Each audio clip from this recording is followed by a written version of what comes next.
Well, good morning, good evening, good afternoon, wherever you may be in the world, and welcome along to the Creator Series WRC event here on a Monday night. And my name's TK. It'll be a pleasure to take you through the next couple of hours of rally action here in Monte Carlo. And alongside me to help cast all of the action tonight, it is the wonderful Jamie Perry. Jamie, how are you doing? I'm fantastic on a lovely 2:37 in the morning, Tuesday night, morning technically. But no, I'm good. Ready for some rally action around Monte Carlo, which should be tight, tricky, and fast all at the very same time, and with a very quick for their displacement 2-liter four-cylinder engines, and naturally aspirated for that matter, quite rapid. Indeed, they are very tight technical track, well, not track, circuit or streets around here in Monte Carlo. I need to get my head out of Formula One, like paying homage to the F1 track here in Monte Carlo. The streets are equally as mean, and our drivers are just getting themselves prepped up and ready to go. It will be Punju and Eyes Amazing leading us away round Mossier. For stage number one, I think we can go have a look at how our standings look after last week. For the creator standings, it will be Punju that leads our championship, 82 points, and a considerable gap there to Meraki, Jamie. What do you reckon he's got to do this Yeah. week? He's almost got it in the bag already. He does. It's quite dominant, to say the least. The point deficit isn't small by any means, but points can be gathered quite quickly, I'd say, especially in WRC of all things. I know this is, F2, finding the words, uh, F2. Well, I'm trying to find the words for it, but it's a weird name for it. But my point being, it's like an under series for WRC, still under the WRC name, but the points still apply like usual, and it means that points can be gathered quite quickly, and so that deficit between, let's say, Meraki and Punju can be made up quite significantly. Indeed, it can, and obviously Meraki, I believe, not racing this week. I will just triple check that, but I believe not racing this week. Just been confirmed that he's not racing this week, so it will be him that probably will drop down a couple of positions. Dirk, another one of our drivers, not competing here in Monte Carlo. But one special shout out I want to give is to Eyes Amusing. He came in last week after not completing the first couple of stages, came to Kenya, and not only took the maximum amount of points from the event in total, but also took all 5 points available to him from the power stage as well. That leaves him on 30 points with a potential 30 again this afternoon. That would jump him to second, considerably challenging Punju not flying. We're being told as well he was number one, including the public, in our Creative Series Club. We can go and have a look at how that looked last week as well. And there we go. At the end of stage 12, Eyes Amusing just beating off Flembar. Slight change there. 1 hour, 8 minutes, and 7.9 seconds. Vlembar, quite impressively, only about 12, 13 seconds behind him. Yeah, no, the gap's not actually that far off from what I was expecting, so fair play to them.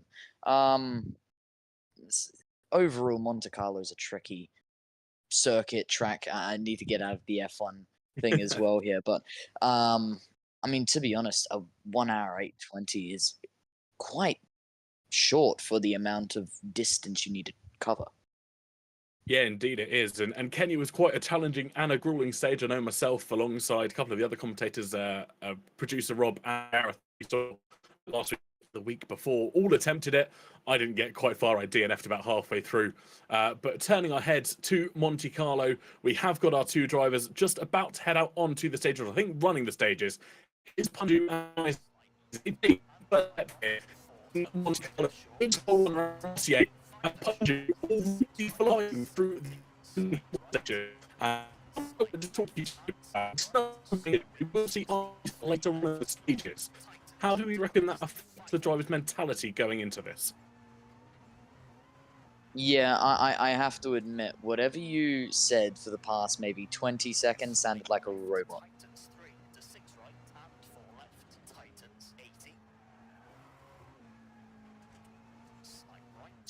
Yeah, so right now you can see using just currently going flat to the floor right now. You can see does seem to be a little behind at the moment.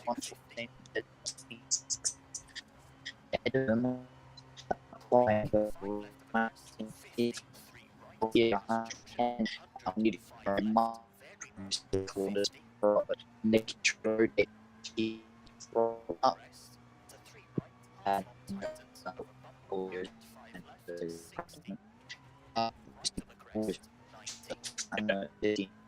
right and yeah, that's music. Once back on, just making sure some of them will keep stuff at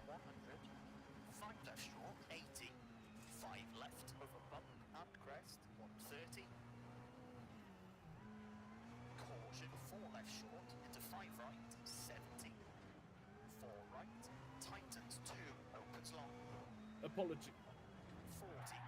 Yeah, apologies there, folks, for that audio's issues back at the start. It was unfortunately our audio software causing issues. Not much we can do about it, but we do continue on this rally stage. Still Punju on the left, Eisen Musing on the right-hand side. It's a Ford Escort versus a Peugeot 306 Maxi, and this is where it's going to be so important. Punju putting the power down in Monte Carlo here, absolutely throwing it through these corners. The times of both of them pretty much equal. Punju just slightly further ahead in the stages. As you see, Eyes Amazing just narrowly keeping the left-hand side, avoiding the barriers. And it's really crucial that he keeps on board here and keeps it cool, calm, and collected. The stage looking about the 4-5 minute mark. So they're just crossing that half barrier at the moment. And this is really crucial between the two of them. They're not necessarily just facing each other. They are, of course, facing against everybody else running this stage at the moment. And they'll be quite paying attention to that. But continuing on, we will try and get Jamie back in just a moment. This is the issue we're having at the moment, just audio not quite working. So I apologise. He will have to put up with my voice for just a little bit longer as we continue through the streets of Monte Carlo. I don't know if we're able to switch over to Patterson and B-Roy. I believe they've just started their runs as well. And we'll be able to see them in just a few moments. As all Punju gets all kinds loose off the cliff. He goes. I think he just gets the pause in time. He gets the reset. Very lucky. He could have got a DNF there. This is something we will be talking about later on in the stages, especially stage 2 and 3. This is where it's really crucial for a few of our drivers. If you head off the cliffs in the wrong way, if you head off on your left or your right, you can quite often get a terminal damage just from falling down a cliff. I believe, though, in some better news at the moment, we have got the wonderful Jamie back in.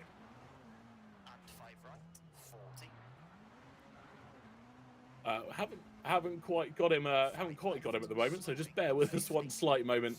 We'll continue on with Punju as he comes across the final few corners of this Monte Carlo stage. Minutes or seconds behind him is Eisen Musing. 4 minutes 8 for the Peugeot driver, and just ahead of him was Punju with a 4:30's time. I really need to get the F1 timings out of my head at the moment. I'm not quite sure how we can switch. There we go. We get the switch to Aerotech and Patterson at the moment. Aerotech started further back. This doesn't look like Monte Carlo at the moment. Not quite sure what's going on with Aerotech. If it is, we'll... it is of course. We're at the top of the hill here with Aerotech and Patterson choosing the bumper view this time in his Peugeot 306 Maxi. One of two drivers, as we saw earlier, himself and Eisen Musing, both choosing the Peugeot this time around. Just while they go through all of these stages, one thing I do want to quickly mention, we have 3 drivers choosing the Ford Escort Mark 6 at the moment. We have 2 drivers in the Peugeot 306, as we see Patterson is indeed one of them. And actually Aerotech being a bit of a standout here this afternoon. He's decided to use the Seat Ibiza kit car in that beautiful yellow that you see at the moment. And he's slightly behind Patterson at the moment. Patterson not far off the stage finish. He's on about 4 minutes 8. So looking to kind of get the first couple of stages done up the hairpin he goes. So he's probably got about 20 seconds left in his run. Whereas Aerotech currently competing against only Vic in their head-to-head at the moment, as they left at pretty much a similar time just a couple of minutes ago. I wonder if we have Jamie back in at all. I don't think we do quite yet, so we will just hang fire for that. Unfortunately, you lucky listeners get to continue listening to my voice. And here we go. Our final 2 drivers, or at least one driver with the camera on, only Vic having some issues with their camera at the moment, but they are mispaired. As we mentioned earlier, Patterson and B-Roy are the pair driving together. So we see B-Roy coming across the final few barriers, the final few check marks, just to show that you've stayed the stage. And there we go. We get Patterson and B-Roy side by side, a massive slam into the cliff on the left-hand side there for B-Roy, one of the drivers running the Ford Escort Mark 6s this time around. And Patterson not far off him at all, hairpin for himself to deal with. And on the ice, these cars are so slippery. This is going to be a tricky one for him to navigate as he heads up the hill. But here we go, B-Roy. I can't see the time on him at the moment. Going through the same hairpin we just saw Patterson go through, getting it all kinds of wrong, locking up the fronts and clipping the barrier as well. Patterson comes across the line. I don't think that's joy on his face at the moment. A little bit of frustration potentially through some earlier on in the stage, and B-Roy taking the esports line there to get to the marshals. Just manages to avoid the pylon, and he will head up and park alongside the marshals to finish stage number 1. I wonder if we can go back and have a look at how Aerotech and Vic are doing at the moment. See how they're getting on. They'll be our last 2 drivers finishing up stage number 1. And we'll continue on. Aerotech continuing through stage number 1 here alongside Vic. Vic on the right-hand side with the no camera at the moment. So that is only Vic on the right-hand side. So just there's no camera there. Just watch the driving. Aerotech continuing left-hand side. He continues through the stage. He's got a few seconds to go at the moment. And as we continue through this stage, it's Aerotech just managing to navigate the car through the Seat Ibiza, handling rather well. And I think we've got Jamie back here. Hello. Can you hear me? We can indeed. Welcome back. There Jamie. we go. Technical issues as always, but we've nailed through and continued to pray through. Our fantastic producer Rob just fixing all the issues in the background. Yeah, you can see right now Aerotech is planning on stopping. So we can go have a quick chat with Isa Musing, one of the first drivers to complete the stage. 4:08 was the timer for this driver. Well, unfortunately, I think he's just deafened, so we might not be able to have a chat with him as he's about to start chat number 2. We will swap him out for the Florida man though, and it will be B-Roy this time around coming in for a chat. B-Roy, how are you doing? And how did that first stage go for yourself? I'm not gonna lie. No, that's how it went. The ice was very unexpected. The tree, the little one tree that I could have hit, I hit, and I got about a minute worth of penalties already. So we're looking really good to start this rally. And on top of that, my pedals are moving. So that's not fantastic either. It just sounds like adding more trouble to an already testing stage here in Monte Carlo for yourself. And what was your actual time at the end? We didn't quite catch it on the stream as your screen's just a little bit stretched for us. As a 5:50. Okay, so a respectable time. Where's that put you in the standings? Or did you not manage to catch that? I am 305th and falling. Well, it could only get better from here, right? If I stand corrected with that old phrase. Possibly. I don't want to give myself any confidence that I don't have. I've never driven on ice before. The Florida man is going on ice, and I'm not excited. Well, best of luck to we'll you. see what happens. Enjoy the show. You too, mate. You too. Well, there we go. Nice to chat to B-Roy. A fantastic spirit, nonetheless, if he might not be doing too well. But it is Punju and Eyes Amazing. We did try and catch them just earlier on. Those two heading out for stage number 2, Les Borels. And I apologise in advance as I butcher probably a lot of French town names here this afternoon. But nonetheless, Punju once again on the left-hand side. Eyes Amazing on the right-hand side. And Jamie, talk us through what you've been seeing from your perspective in stage number 1. Well, I saw a lot of slip and sliding and a few people completely going off the, I guess, circuit track. I don't really know what to call it, but at the end of the day, it was a bit of a mess for a few drivers here. And their stage, I think, would be the better term of phrase. Right now, we're on stage 2. Punju running wide, going through the hairpin. Now just going 4 left as he rolls through onto the very tight stage here, part of the stage at least. You can see Musing on the right-hand side of the screen, continuing straight. Currently 2-minute flat, 2-minute 26 is Punju up ahead of him and running quite wide and nearly into a tree. Yeah, getting very lucky there, Punju. Our current championship leader for the creator standings, at least. He's about to go over the bridge. You can see that tightening narrow symbol at the top of his screen. Navigates that well. Left-hand hairpin to come for him now. Interesting that he's trying to do this on what looks like a Formula 1 wheel. So some of these hairpins might start to cause an issue for some of our drivers. Meanwhile, on the right-hand side, heading through the exact same point in the stage, albeit about 20 seconds behind in terms of timing, it is Eyes Amazing on a full round wheel, a full rally wheel, and that might give him the edge this time around. Weirdly enough, even though he's down on his time, he looks more comfortable behind the wheel. It seems, at least in Punju's favor, he just looks a bit more uncomfortable. And right now we've just switched over to Patterson there, but now we're back to Punju on board, to left at the moment. Now continue on hitting over to the barrier. You can see third gear just wrestling around with that Formula 1 wheel, as you mentioned. I'm sure he may be struggling just here and there at a few corners, especially the hairpins, especially how tight they can be, and how you need to rotate the amount of, I guess, angle you're going to need on your steering wheel when you have an F1 wheel, which is, you know, set to 180 degrees normally, when you need to set it to 900 degrees, and I'm sure it's not the most comfortable positioning. Yeah, I can't imagine trying to swap hands on a Formula rim would be too entertaining for a lot of our drivers here. It is still, though, Punju and Eyes Amusing. They've switched sides on our screen, but we'll run with this at the moment as Eyes Amusing takes the left-hand side, the quicker driver being promoted to the left-hand side this time around. And, Punju, they've swapped again. What is this magic going on? They're deciding they wanted to return to their original positions, but this is the interesting part of the track, of the stage. As the ice has started to form, you can see Eyes Amusing wrestling with the car just a little bit more than he was in the first stage. Punju taking it a lot more cautiously around this right-hand hairpin, just avoiding the don't cut barrier, and being really cautious, both of them, on that throttle pedal. Obviously, the ice causing all kind of issues, I know, for some of our creators that couldn't make it to the live broadcast. They some of them, especially in stage number 2, let's just say heading off a cliff and getting some terminal damage. Naming no names, Koff producer Rob Koff. Yeah, well, using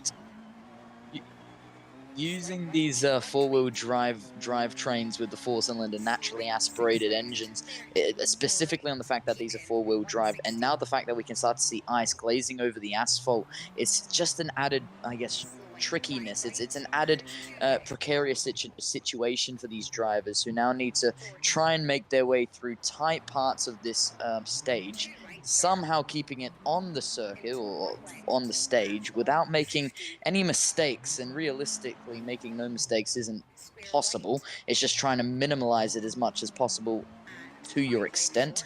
And looks like Punju coming up to the marshal. Yeah, indeed. Across the line with a 5.28, and I think we're about to see Eyes Amazing come across the line as well, and that's a 5.17 for himself. So an 11-second difference between our first runners here. Let's go and have a look at how B-Roy and Patterson are finding this stage. I know Patterson hasn't been looking forward to Monte Carlo all week, and that is a very damaged windshield for the man from Florida. He said he's not used to driving on ice and snow. But B-Roy continuing through the stage at quite a good pace, but they haven't hit the ice. Whereas Patterson on the right here, you can see that ice starting to glaze over for himself. And I think we might get a little bit of squeaky bum time from the Yorkshireman. Yes, continuing on to the left-hand side. He's just trying to keep it on circuit at the moment, but starting to approach that icy part of the stage. It's only going to get harder for him, and now reaching into the hairpin. This is where he needs to start controlling it over, using a Fanatec F1 wheel. Again, another driver who is making full extent of the, I guess, split in half of a normal wheel, if you want to consider it that way. Now continuing flat on that throttle before releasing very quickly, just tapping that brake. Now once again, Flazzy continues on over the bridge, or not bridge, my apologies, over, I guess, the slump of a hill, continuing on just slightly left before just kicking out a little bit on the rear. And if we switch over to B-Roy, once again mentioning that cracked windshield, continuing on into the hill part of the stage at the moment, second gear before once again just playing around, applying both the clutch, throttle, and brake all simultaneously, allowing himself the perfect amount of momentum through every corner, exit, and entry, but decides to get just slightly too wide, hitting the outside apex before just not getting, I guess, the best amount of time out of the exit. Yeah, absolutely correct. And one thing that I want to kind of bring up here is the drivers using different points of view. We mentioned Patton's using that kind of bonnet or the nose view, as some might call it. B-Roy deciding to go with the cockpit camera, but with the wheel removed. We've seen some others with the wheel still in focus. Patton across the line, then stopping by the Marshall 4 Tier 2. But yeah, different point of view. Surely the wider point of view would help some of our drivers, especially those on the wheel. And we might, for a second time of asking, be able to pull Isa Musing in for a chat this time around. Isa, no, we aren't going to be able to pull him in this time around. He's immediately unmuted. Oh no, we might have him back quickly. Isa, congratulations for the first two stage. How do you think those went for yourself? So I've had a bit of a bet placed against me that I would chicken out of taking soft tires, and so I have taken soft tires as per the bet, and I am not sure if I'm regretting my decision right now, because that last little bit of the stage, which I'm now going to have to do in the other direction downhill, it was a little bit sketchy. In terms of grip, we had less grip than the Malaysian Grand Prix in 2009. So yeah, there wasn't much grip there at all. So just to clarify, you've got to run soft tires, what, for the entire event or just for stage 2 and 3? Just for this first stint, I've got to run the softs. Okay, so you might have a little bit more grip in the latter stages, but obviously the ice, as we are well aware, is quite treacherous around this part of Monte Carlo. Yeah. There's one specific corner here, just after the second hairpin at the top of the col, which is going downhill. It's a left 3, if I remember correctly, and there's a sign on the outside. And if you're going to understeer and go off the stage, you want to actually hit the sign to not DNF on that corner. So watch out on that part, because I know there's a huge amount of understeer, even with the winter tires there. There's a distinct possibility that somebody could DNF there, unfortunately. Well, we've had a couple of in-house, I won't call them bets, but competitive arguments between a few of the drivers, wondering whether they'll make it through these stages. But we will keep our eyes peeled for that illustrious sign that prevents said DNF. But yeah, congratulations for the first few stages, and good luck for stage number 3 here. I'll definitely be pushing. Thank you. Good luck. And the next gentleman we're going to have a chat with is Punju. We all know him. We all love him. Punju, how did those first couple of stages go for yourself? Hey, they went all right. They're not too bad. I've had worse. I'll say that. Yep. I've had worse. You've had worse. Yeah. Well, oops, sorry. Go ahead. So we were speaking to Punju. We were speaking to Isaac just a couple of seconds ago, saying that he's been doing this first stint in a way on soft tires, not taking the winter tires. Was that a little conversation between yourself and him? We may have asked him to wager on it. I may have said, "Hey, you should gamble and try it." I'm annoyed that it's working. I'm gonna be honest with you, but it is working really well for him. He's flying. He is absolutely flying. Some of the times he's putting in are nothing short of remarkable here in the icy conditions. It's crazy. I mean, like I'm doing my best in these winters, but like the asphalt stuff is so scary. So we're trying our best, but it's going well. It's going well. Fair enough. And just one final question before we let you get off on the stage. I know you're just running a couple of minutes late. What wheel are you running this afternoon? We talked about a few drivers running the Formula wheels, some running rally wheels. Yes. I'm the actual Fanatec WRC wheel, so very on brand. Very nice. Well, best of luck for stage 3. I think you probably got carbon in your ear in a minute telling you to start, so we'll let you head off for stage number 3. And yeah, fantastic. Oh, we have another interview for you. We've got Patterson coming in. He's just finished stage number 2. So let's have a quick chat with him. See if I can get Patterson in. There we go. We have the Yorkshire man himself in for a quick chat. Patterson, how did stage 2 go for yourself there? Stage 2 went very well for me. I believe I got top 54, which I'm happy with. The last times I've been getting top 80s, so I'm happy to have done that stage there. The first stage was a little bit tough, but the second stage was much better for me. So how do you fare your chances going into stage number 3 here? Obviously, they're pretty much the same, but reverse now downhill. Yes, I've been told it's a potential DNF for me, so that's what the guys have said, so I'm a bit scared about that, but here we go. He's told me to brake hard, and if I need to hit a post, hit a post. That's some solid advice there. So there's the solid advice from Eyes Amusing. Well, we spoke to Isaac just a couple of minutes ago. He was saying there's a post you can hit that avoids DNF, but speaking of those two, there was a bit of a wager between Isaac using and Punju. So Isaac's been doing the first stage, or the first stint, on soft tyres. Oh, okay. Yes, he has, actually. He has. Which is a bit scary. So, I've gone for the winter tyres, so I don't know. Going downhill seems to be a little bit tricky. It does indeed. Well, we better let you get on. We don't want you to be late for stint number 3 here. We wish you the best of luck. Thank you very much. See you soon. Thank you very much. And that was Patterson, 3 drivers having a quick chat before everything got started. And I think we've actually...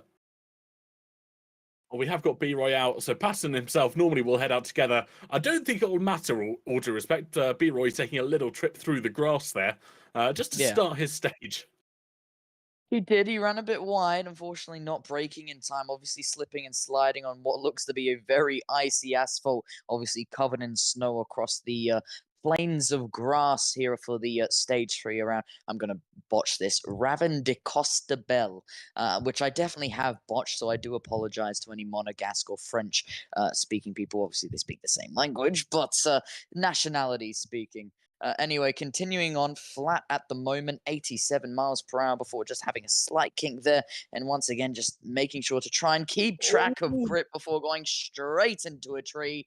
And record timing for him to do so. Anyway, continuing back onto the asphalt. Once again, running just slightly wide. Careful of the Monte Carlo signs before needing to rotate through and decides not to rotate at all before now eventually getting that power down.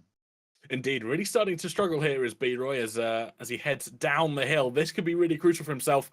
He doesn't seem to have found the balance in his car, just riding every single part of the hill that he can. He's got to be careful now as they run down the hill. This is the part of the track where I think if he goes wide, he could get terminal damage off the cliff. He goes. This could be it, and it is indeed for B-Roy. That will be it.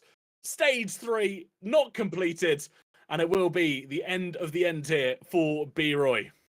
And I think his face says it all, his hands in his head. Oh dear, B-Roy. And the 4-wheel drivetrains have not done well at the moment. Let's go back onto Patterson at the moment. Looks like he has made it through the little area where B-Roy has unfortunately gone off a cliff and, well, passed away virtually. Continuing on though, Patterson now braking, just continuing on before very quickly getting those front tires spinning around on this icy asphalt. Gonna continue over to the right, needs to be quite a sharp turn, uses that inside part of the snow to keep him on track, and looks like we're probably got a nice convo with B-Roy. Well, welcome back, B-Roy. We didn't think we'd be speaking to you so soon. Obviously, you had a whole stage complete. But nonetheless, you're here and everyone saw what happened. So do you want to talk us through what happened from your perspective? No, not really. I will say that everybody has the advantage of actually driving in the ice in real life. So the second I get on ice, it was doomed from the start. Which I'm gonna reiterate what I said to my chat. Why is it snowing in April in Monte Carlo? It's it's all a big April Fool's joke for you there. Yeah, I'll be having words of management chat, but no, the car is just the ice is just too much. I mean, I could never find any grip. I think I was still running with a puncture, and I was down on engine, I was down on cooling, I was down on everything. So it wasn't meant to be, I suppose. Oh, I just saw myself go off on the replay. Oh, yeah, that's nasty. Yeah, we saw that from our side as well just a few seconds ago. But there was a real heart in mouth moment for us in the comment drop box. We saw you hit the tree. We thought you'd saved it, and then it was moments later everything came crumbling down again. Yeah, it's funny because I was warned about that specific corner and I didn't know what that corner entailed or where it was on the circuit. I've had no practice on ice in this game, so like it was all a big learning experience. And then the second I found it, I'm like, oh, that's what he was talking about. And then 2 seconds later, I got that screen. But glad everybody enjoyed it. Glad everybody saw the guy that doesn't know how to drive an ice DNF. I'm glad. Well, the important question is, did you at least have fun whilst doing it? Oh, of Yes. course. It's always fun to be here. It's fun to chat with you guys. It's fun to race against everybody else. If you guys aren't in the club, get in the club. It's a lot of fun. You guys will enjoy it. And I look forward to next week. It's a short week, so maybe I just need to put practice in for next week. Sounds like a solid plan there. It'll be interesting to see what happens when we head to Mexico next time around in the Group A cars, the most powerful ones, I believe, in the game and on the calendar at the moment. So, how are you looking forward to those?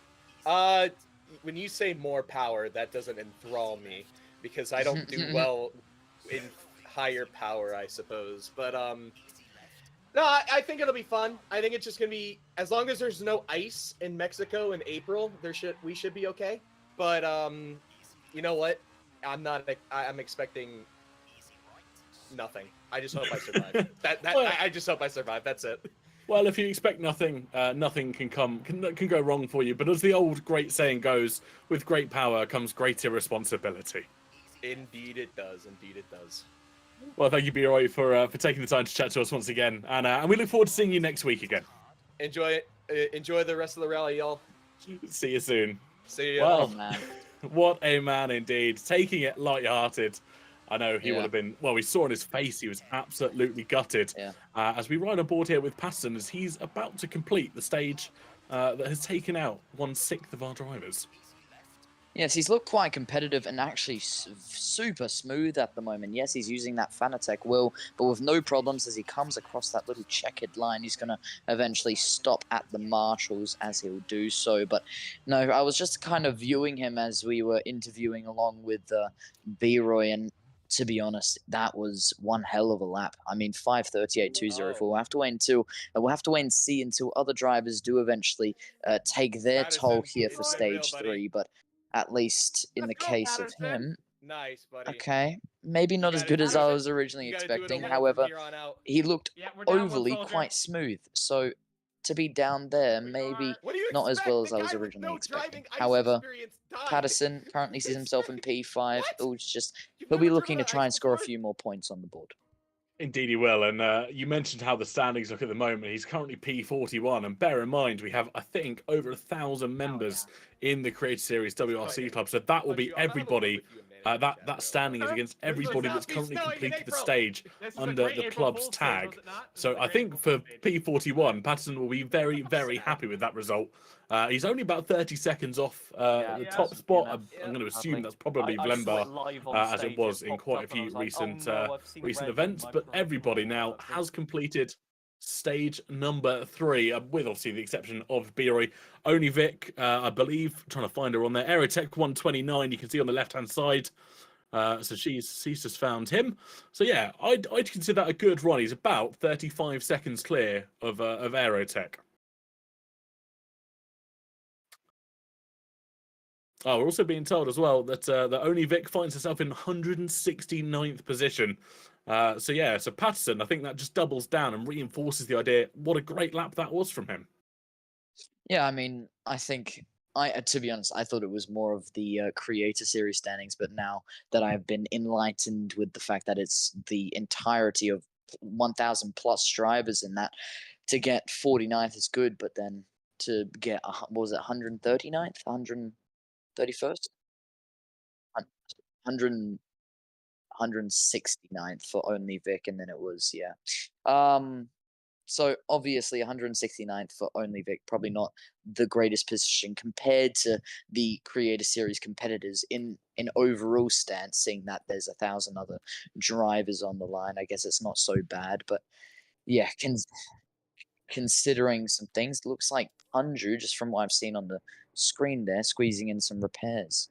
He is indeed, and obviously stage 4 here is the first opportunity obviously with the exception of before the rally starts, that our drivers will have to put any repairs on their car. Punju, they're putting another pair of the winter tyres on. I believe Isa Musing will also have put on those the winter tyres as well. I was about to say wet weather tyres, but they're close enough, right? Well, close enough could be a way of saying it. I actually had a little bit of a deep dive into the tires a little while ago, and apparently wet tires are actually not a good pair of tires to be on. It's just the overall groove and tread that is used for wet tires don't work with snow and ice, and so it ends up making you lose significantly more time than what you'd expect to gain. Right now, you can see I is amusing, trying to learn the username in and out at the moment, well and truly just grinding himself across every single one of these very tight corners as he rotates through into the 4 left before 4 right, getting nice and close to the rock barrier, you could say, obviously using the naturally aspirated 4-cylinder. May as well go on board with him as he continues on with this lap time, looking very impressive at the moment. He does indeed. Just clipping the barrier on his left-hand side, just a little bit left-hand hairpin for himself now, really thrashing that Peugeot around the hills of Monte Carlo here, through the stage number 4, which we should have mentioned earlier, which is Ansel. I'm going to assume that's right. If not, I apologise to Charles Leclerc, because you're definitely watching the stream at the moment. But 125. Oh, yeah, definitely, right? Charles Leclerc watches all of our streams. Yeah, of course. But 1:30 on the clock at the moment for Isa Musing at the moment, split there 1:31.4, just as he finds himself about a quarter of the way through the stage, narrowly missing those road signs on the run down towards town now, and that was close. You know, I've always been a very large fan of when, like, rally cars, but and specifically when you have something like the F2, I guess, series, you could. I need to learn these, but from what I have on my notes, the FIA 2-liter World Rally Cup, that's the long name for it. Whatever the case may be, right now you can see how I guess overall rounded they are as a car. I mean, yes, they're a bit torquey on the front. Obviously, they're 4-wheel drive on the road on the drivetrain, but I don't know. They still look like such a comfortable car to drive. Just somehow getting that rotation, even though, you know, torque is being applied to that front axle. And right now, as it continues on, majority of this part pretty straight. I mean, obviously there are large parts you are braking, you're lifting off that throttle, you're, you know, downshifting once or twice to allow yourself to continue and keep that momentum up through this much longer part of the stage. And Punju will now be rejoining us as we go split on both screens. Indeed we do. It looks like Isa Musing just started his adventure through stage number 4 just about 30 seconds prior to what Punju decided to do. But obviously, I want to go back to an earlier comment of mine, just saying where Isa Musing narrowly missed those road signs. Those road signs have been lethal here in WRC. They can quite easily puncture not only your radiator, your tyres, probably do some damage to the bodywork as well. It's not like GTA, where you can take them out with great ease. You really can cause some damage to not only the front, but the underside of your car here as well. Well, I mean, I guess it's less exposed, though. I mean, I'm just having a look at the overall chassis and build of the Peugeot 306 Maxi being driven by Isa Musing. It just seems more covered off on the front end of it. I'm not saying, obviously, it's still very possible. You can see a little, I guess, glint, a little space for the radiator to be hit by road signs, but I think it's a lot more covered compared to the current WRC cars. Indeed, it is obviously a little bit more protection than some of the modern day cars. Obviously, cramming as much engine as they can do into the front bay as Isa Musing comes across the line. It's a 4:03.9 from South. On our left-hand side, it will be Punju. I think he's about to head down into town for the final few corners of this section. You can see he's about halfway through the final quarter of this stage and absolutely sending it through the hills here. This is where I had a bit of a moment when I drove this stage in the Vauxhall Astra, very nearly coming to my demise on the left-hand side of the cliff, just holding on. But Punju holding that together well. Over the speed bump he goes. That sends him a little bit loose, I think. We're just trying to watch here as he manages to navigate it all rather well. If you wanted to drive a posh car, drive a Vauxhall Astra.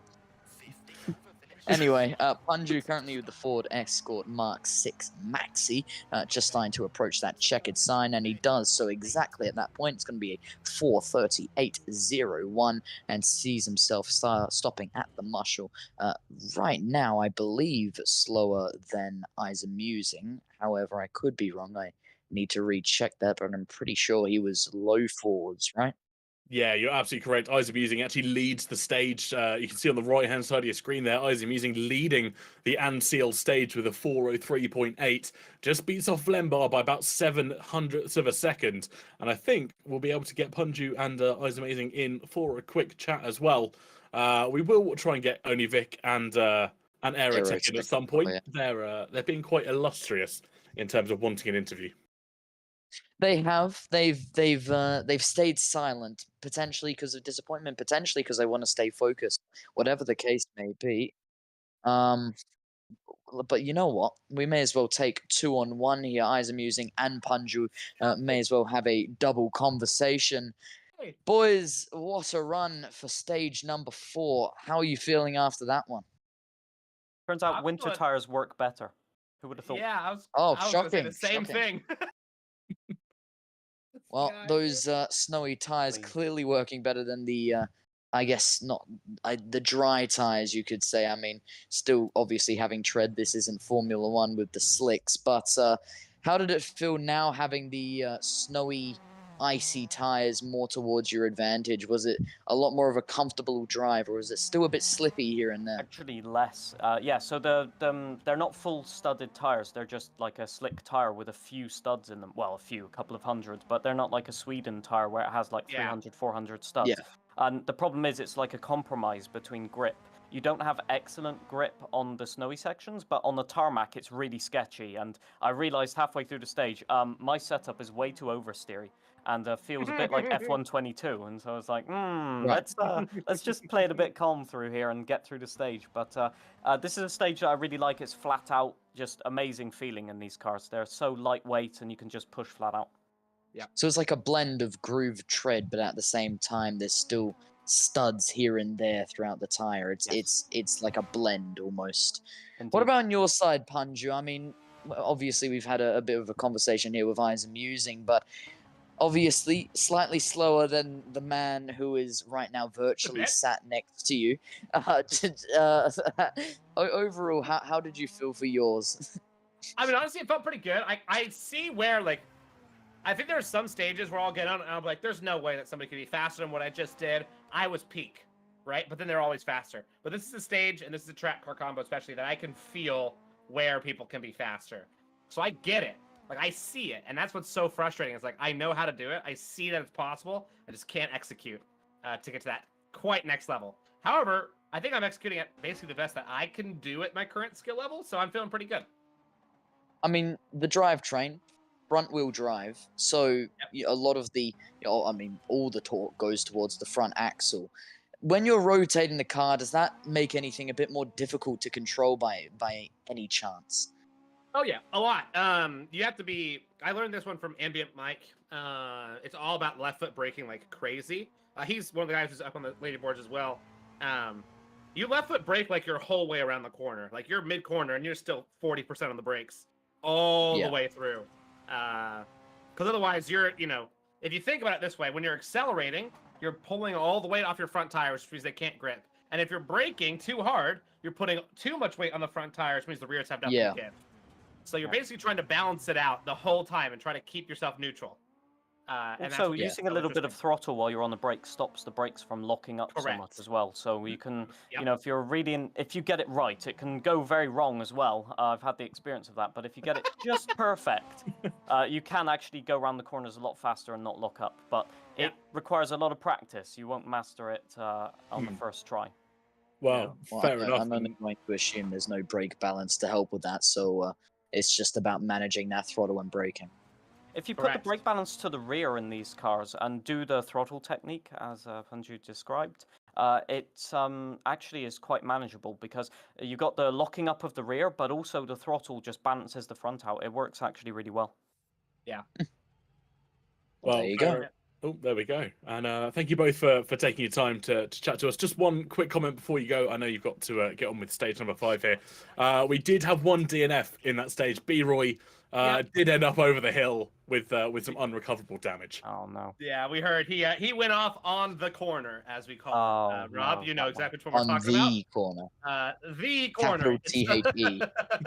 Yeah, I kind of feel there's like one- I jinxed that then because I was talking about that in my interview. And you know exactly which corner I'm talking about too, Yeah, don't you? I know John? exactly. Yeah, Yeah, the one with the sign. he missed the Yep. sign. He Yeah, did miss the sign. sad. That is sad. But you know, fantastic Thanks, to y'all. speak to both of you, and good luck on stage 5. Thank you. Appreciate it. Appreciate it. Good luck, gents. And well, that was Punju and Isa Musing. They're about to head out for stage number 5. We have got a quick interview with Aerotech. We haven't spoken to you yet today, but how's the first few stages gone for yourself? It was really good until literally just now when I decided I really wanted to get a close look at where I was in Monte Carlo and just wanted to peek at the sign post. I found out where I was. I can't read it, but whatever.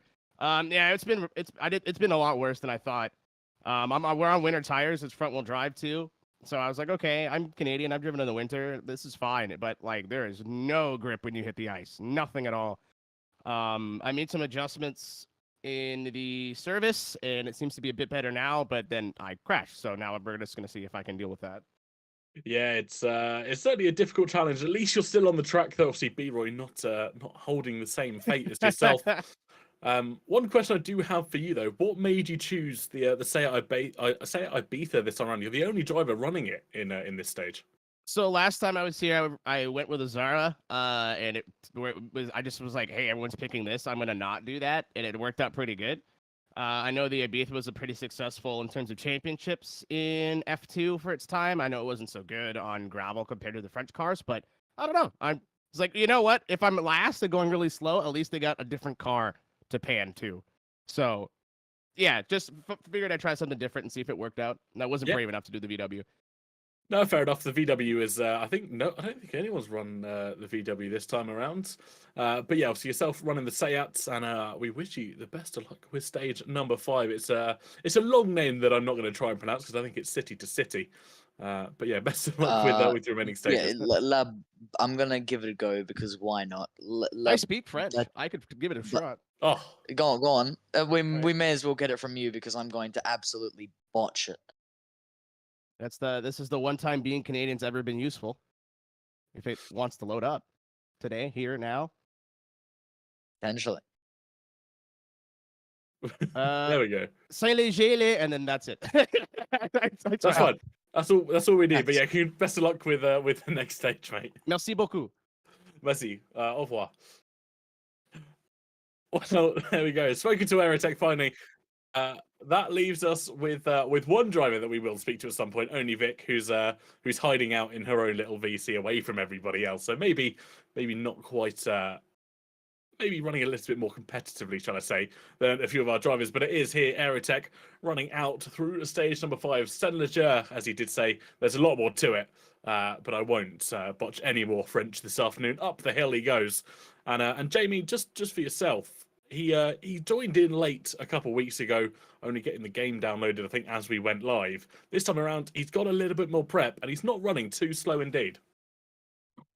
No, he isn't. You know what? He's found a bit of pace on him. He's clearly had the time to practice. I mean, I'd only have to assume that he's put a lot of effort in because you're not gonna, find that type of pace in 2-3 weeks of owning the game unless you play nearly every day or at least when you have the free time and opportunity to do so. I mean, it's clear he's studied. He's taken the opportunity to learn these tracks and he's found that competitive side he's been looking for.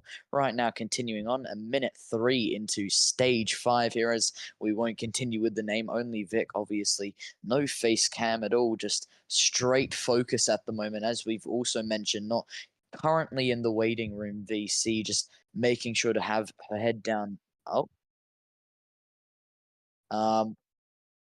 And apparently, we have actually a little technical difficulty. What I thought was two different times, and only Vic having her face cam off, turns out to be two of the same footages. So we're going to go back to the just single footage of Aerotech right now, and you can see the 5 left turn as he just gets scraping close to the barrier and buildings, once again making sure not to go into any sign or surrounding barrier or building, and just being careful and aware of his surroundings, because when you're on a tight circuit, nearly every stage that you approach here in WRC, and I understand this is the FIA 2-liter World Rally Cup and the subsection of the World Rally Championship from 1993 to 1999, realistically, it still shares a part of the WRC, and it shows how technically challenging these stages can be. Indeed, it does. And as an Aerotech deciding that the stage was so nice, he wanted to do it twice with both monitors on for him this time around, but only one on our screens this time. Navigating quite well. A little bit of a choppy screen, but I think that's on his side, not ours. We'll put the blame on him. But yeah, heading down the stage slightly before dusk here in Monte Carlo, the flares flying high, just to navigate where the drivers and where the technical terrain may be. And Aerotech so far doing a fairly good run here, 2:51 on the clock. And he's doing, I mean, to be honest, he could do triple the amount of time. He'd still be doing better than me. I am terrible at rally. I think I explained this earlier. I tried doing WRC 10 today. It's obviously I'm on the old generation of consoles, and I was rubbish. I had never been so worse at something. Anyway, only Vic has now officially joined us here in the broadcast right now. Continuing on, looks like the time is covered, which is slightly irritating, but it's okay. Right now, you can see second gear going through the hairpin, get running a bit wide onto the grass, and now running left before going right. Just a slight kink over, making sure to be aware on that right-hand side, you've got a big old brick wall, and not brick, sorry, rock wall, and now a hairpin continuing on into a very sharp right-hander, and then goes into almost a chicane-esque amount of corners before continuing on slightly more straight, and once again just a lot of sharp corners here and into the rock barrier at that very moment. Yeah, Vic finding the wrong side of a cliff there. At least she was on the left-hand side into the wall rather than sending it over what I can only describe as a bit of a jump here on the right-hand side. There's definitely smoke coming from that Ford engine. There he is. heads That through the seems to be hills. cooling problems. Yeah, radiators definitely gone for that Ford. Vic will have to fix that at the next service opportunity, but she's got this stage and another stage to complete before that becomes an opportunity. The next service coming just at the start of stage number 7, Jamie. Yeah, definitely. It's definitely not going to be the easiest few stages now for her, obviously now needing a change in radio and not getting it at the very next stage. It's a bit of a process you'll have to go through, as once again bumping into another rock. Seems to be just scraping by a few things here and there. Overall, keeping it pretty steady, but at my exact point of saying that, commentator's curse goes into a little sign that can be moved around. If we go back to Aerotech for a second, you can see 5 minutes 7 on the clock, 4 left at the moment, rotating through, and you can see how icy it is on the asphalt. Once again, we mentioned this before, 5:26 for only Vic as well. But as I mentioned this, and as the drivers mentioned this, even though these tires have studs on them, and there is a groove part of tread, and it's almost this blend of tire. Realistically, it still struggles to kind of stab in that stud or studs for that matter, hundreds of studs on the rubber into the ice, and it makes it really difficult to try and get traction because it just slides around the tire. Indeed, it does, and this is one of the longer stages here. I think the expected time that we're going to see is around about the 10-minute mark. Drivers given about 13 minutes in their running time to be able to complete this. So it will be one of our considerably longer stages. I think the longest coming just a few stages later, stage number 8, which I believe is around the 11 or 12-minute mark. So we'll really start to take a toll on some of our drivers here, especially when it comes to mental fortitude. I think that's probably the right word for it. It's a rather testing set of corners, set of hills here in Monte Carlo. And if they can continue it, oh, Vic, she's just survived not going off Oh there. no! That could have been a second DNF. Oh, the sign, the sign sign. saved her. Yeah, and clearly some helpful advice to a certain someone has clearly worked out perfectly. And now staying inside the game is one way of putting it, because oh no, oh, into the hill, and now needs to reset to track. It has 17 seconds, has got the reverse gear into place, and has got back onto the tarmac, at least the icy and snowy tarmac, but at least has not DNF'd from this and has had the opportunity to continue on. Looks like it's going to rotate through, not terminal damage, and now second, third, and will need to make up significant time, but at least it's just needing to make up time and not needing to watch from the sidelines. Indeed, she will. And, you know, first you have to finish, that old Schumacher saying from a few years ago, and that's very, very true. She just has to get to the end here to put that time on the board, and at least that car is still running. I believe, if my standings are correct, she did DNF in round number 1. Indeed, she did, alongside B-Roy, actually. So maybe we might see some old history coming back with the two drivers DNFing. It was B-Roy who DNF'd here. Vic DNF'd last week in Kenya. So this could be real interesting to see. Maybe we'll see off the cliff she goes. Onto the little slope again, needing to avoid any trees, and has once again avoided any further terminal damage going towards that car. Now hairpin first gear, using a mixture of the throttle and handbrake to rotate through and kick out that rear. Once again, just can't seem to get the rotation necessary. Once again on throttle, you can see over the bridge before needing to be aware of the next effective surrounding. Slight rotate to the right, left, sorry, and now going over a slight bump hill, you could say, and now to the left, and then immediately to the right. Does not get the exact momentum you would need through that little couple of corners, and now we get a split back to Mr. Patterson, who's 10-minute 42 and is about to come across the line, moments away from that, and it looks like still only Vic just a little short while from doing that 3/4, you could say, through the current stage, which is stage 5 at the moment. But right now, Patterson continuing on, rotating through and getting that throttle down in time, being aware of the buildings on the right-hand side, and of course the signs and barriers that surround him on the left, and also just bumping over the grass, but across that little checkered sign, sets down a time of an 11:16.640, and only has to stop by the marshal left, with only Vic continuing with the current time. Yeah, indeed. That Peugeot not looking too happy after that stage. A little bit. Into the tree, and that's significant. That's going to be deadly damage right there, and I can only assume if a radiator was already destroyed, it's going to be put into little pieces, but it really depends on the material used. If it's going to be aluminium, if it's going to be, I wouldn't expect a magnesium radiator. That would be unexpected. Potentially titanium, but for this year of make of car, I'd only assume it. Yeah, it'll be an interesting one to see. What I do want to pay attention to, whilst Aerotech just having a few issues with the stage, if you watch Vic on the right-hand side, her facial expressions are pure gold as she heads through the stage. You can really tell what's going on in her mind as she heads through each individual corner. She seems to be having fun, and at the end of the day, that's what matters, right? I mean, if you're crashing into a bunch of barriers and virtually dying, at least you're having fun while doing it, right? That's the main thing that comes away from this.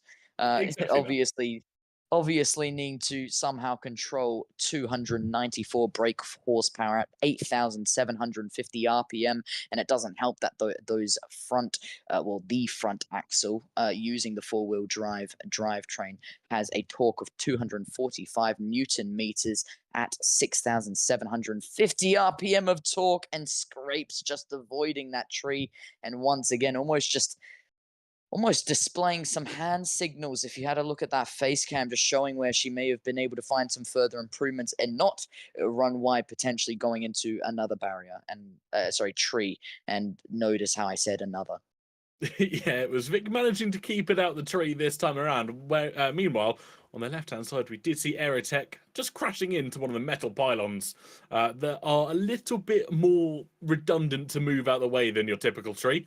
But he will find himself quite considerably in the standings. I'm trying to see as he scrolls through whereabouts he finds himself. But Vic comes across the line, 11:54 for herself. So not a too bad lap time for any. Vic will have a see where she pulls up in the standings. That will probably be her next click, and it's a 120th in the world for herself. And I'd consider that a pretty good run. 24 seconds of penalties. The person above her has 1 minute 35 of penalties. Oh God. Well, I think that kind of says something. No, potentially, but I think the one statement we can take away from this: she tried her best. She did, and at the end of the day, that is all that matters. Punju and Punju and I's amazing. Well, Punju's just started stage number 6 here. Lay Marisis. I'm gonna assume that I think I butchered that completely. Yeah, there's some weird eyes. There's some too weird many dots. eyes in that name. There's too many dots above R's and I's. Looks like Punju scraping along that little brick barrier, you could say. He's got a 5 left. He needs to be careful on how that rotates through. A lot of people will look at the image of the actual turn. They'll look at the arrow and think, oh, that's not a significant corner, and then they'll get caught off guard. And when they actually need to rotate more than what they originally think, see themselves going off the ledge and into a tree. Right now, he's scraping very close to one another, but he's keeping it well and truly inside bounds of stability. So he's doing well for himself, continuing on now, using that 8,750 RPM of max power, using the 294 brake horsepower of 2-liter 4-cylinder engine, naturally aspirated, no turbochargers or superchargers found inside of it, and no air filters that are custom to it. It's actually just a boosted up stock car realistically, which no longer makes it stock, but you know, either way, continuing now downhill from the original slope, he went upwards and using the icy asphalt to rotate him through the hairpin. Indeed, he is just flicking that car to turn right. The old Doc Hudson saying, if you know where that's from, drop that in the Twitch chat or the YouTube chat, wherever you're watching. Indeed, turn left to go right. A fantastic quote from a movie that I haven't watched in a good few years, so I might just have to do that once again. But Punju navigating the streets of Monte Carlo here with a little bit more precision than he did when he first started the stage. Looking to the right-hand side now, Eyes Amusing, doing it very, very well indeed. Both of them pretty much drifting their cars through these stages, just finding that balance of grip and getting the car unsettled enough to keep their speed intact. Realistically, turn right to go left, it's slightly exaggerated because if you take it literally, then you know what's going to happen. But when you consider if your rear is kicking out, then what you're going to have to do is counter steer, and that's where you get the turn right to go left, because you need to rotate your steering wheel in the different direction to how your rear is kicking out to allow it to counter steer and regain that stability and regain the correct direction you want it to go in. So the saying does kind of contradict itself, but at the same time still making sense. Yeah, absolutely correct. And we have. I just pinpointed the saying. I'm sorry. No. Don't stress that. If you want to add any comment to anything, that is your prerogative as a member of the comms box. All I was going to say though is every single person now starting stage number 6 here in Monte Carlo. Patterson has set off, Aerotech set off, and Vic has all set off. And I think this is a long time first time in a long time that all of them have headed through the first few stages at the moment. I think there we go. We've got a 4-shot of all of them doing round at the same time. Punju top left, Aerotech bottom left, Eyes Amusing in your top right, and then only Vic, the only one with face camera because it's on her stream at the moment. Only Vic in the bottom right-hand side. And let's keep an eye here as they head through the very icy hills of Monte Carlo. Eyes Amusing absolutely sending it up the hill there. Very lucky not to cause a little bit more damage. And Punju has spun round. Yeah, absolutely. Punju just getting a little bit too much of a slide on the rear there.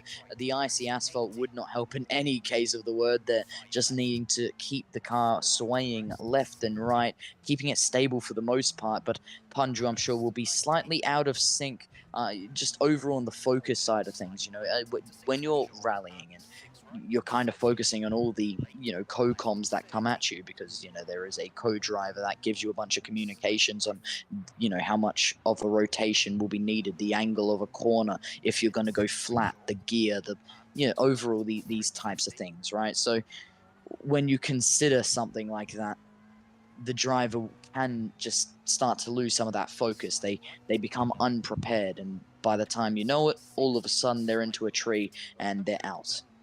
Yeah, absolutely true. It's this is one of the shortest stages on this this rally in Monte Carlo, stage number 6, which I believe. Yeah, and it will be Punju and Eyes Amusing. We'll pull them up to the main screen here. Let's see how they do as they cross the line. I think it's going to be Punju who crosses the line first, but it will be Eyes Amazing who has the better time. Close, yeah. 4 for Punju and a 4:35, I think that was, for Eyes Amazing. The Peugeot once again beating out the Ford Escort round the hills of Monte Carlo. Only Vic taking a bit of a trip through the hills here as she navigates round, still with that radiator problem, which she will be able to fix at the end of this stage, fortunately. Yeah, the Ford Escort definitely would have the power, but it would also have just a tad bit more weight. You see, the regulations obviously have to stick to a certain engine, which is a 2-liter displacement, has to be 4 cylinders, and the aspiration has to be naturally aspirated, with the drivetrain needing to be four-wheel drive. When it comes to weight, when it comes to horsepower, when it comes to torque, and when it comes to the transmission, it's all up to you. That's completely customizable to your choice. So a lot of the teams had a lot of different weights. I mean, not significant, but enough to change how much a time on a stage could be. And so the Ford Escorts have the power. However, they have just a little bit more weight compared to potentially a Peugeot, the French manufacturers, and more of the European side of stuff.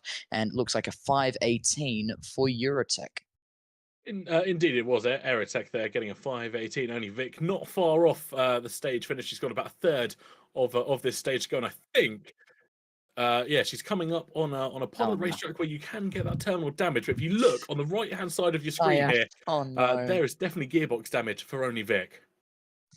This has gone bad to worse for her. I mean, like I said, she's trying her absolute best here, but what we're on stage 6, stage 7, stage 6, I'm pretty Stage 6, sure, yeah. and with another 4 stages to go, and with that amount of damage, I mean, luckily we're going to get to stage 7. She has the opportunity to repair any damage that could have been, I guess, possessed upon her, which is significant. She has a damaged radiator and a damaged transmission. Obviously, it wasn't destroyed, otherwise she wouldn't be able to go up and down on the gears. And if her transmission was actually broken, then you would find heating in the engine, which would eventually lead to a breakdown, which would eventually lead to her not finishing.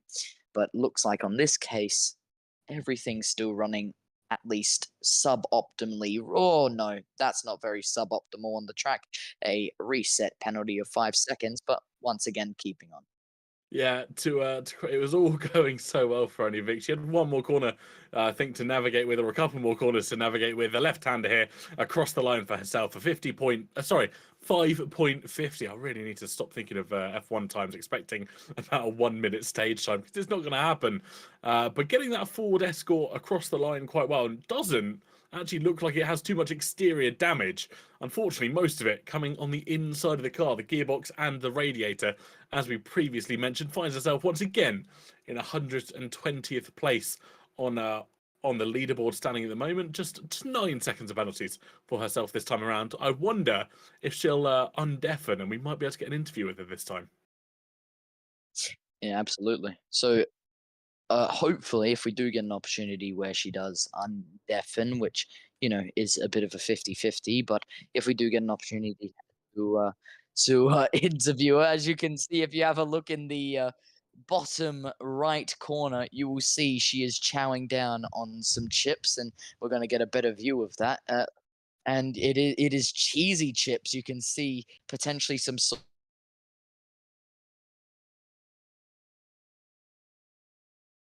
It's clearly crucial. boogieing down to some.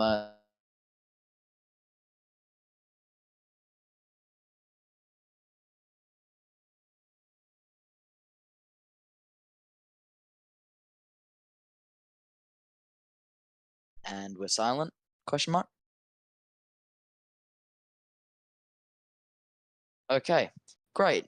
Thank God. Thank God. I was like, well, everyone stopped talking. I felt very alone for a second, but we're good. We're once again all up and running.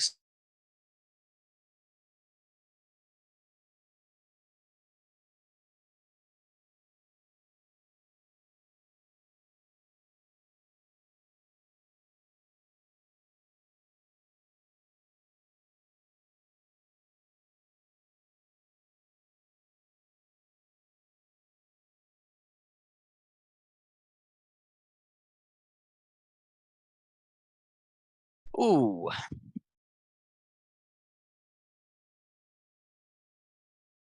Oh Ooh. no. Until until it goes. Well, welcome back if you can hear us again, ladies and gentlemen.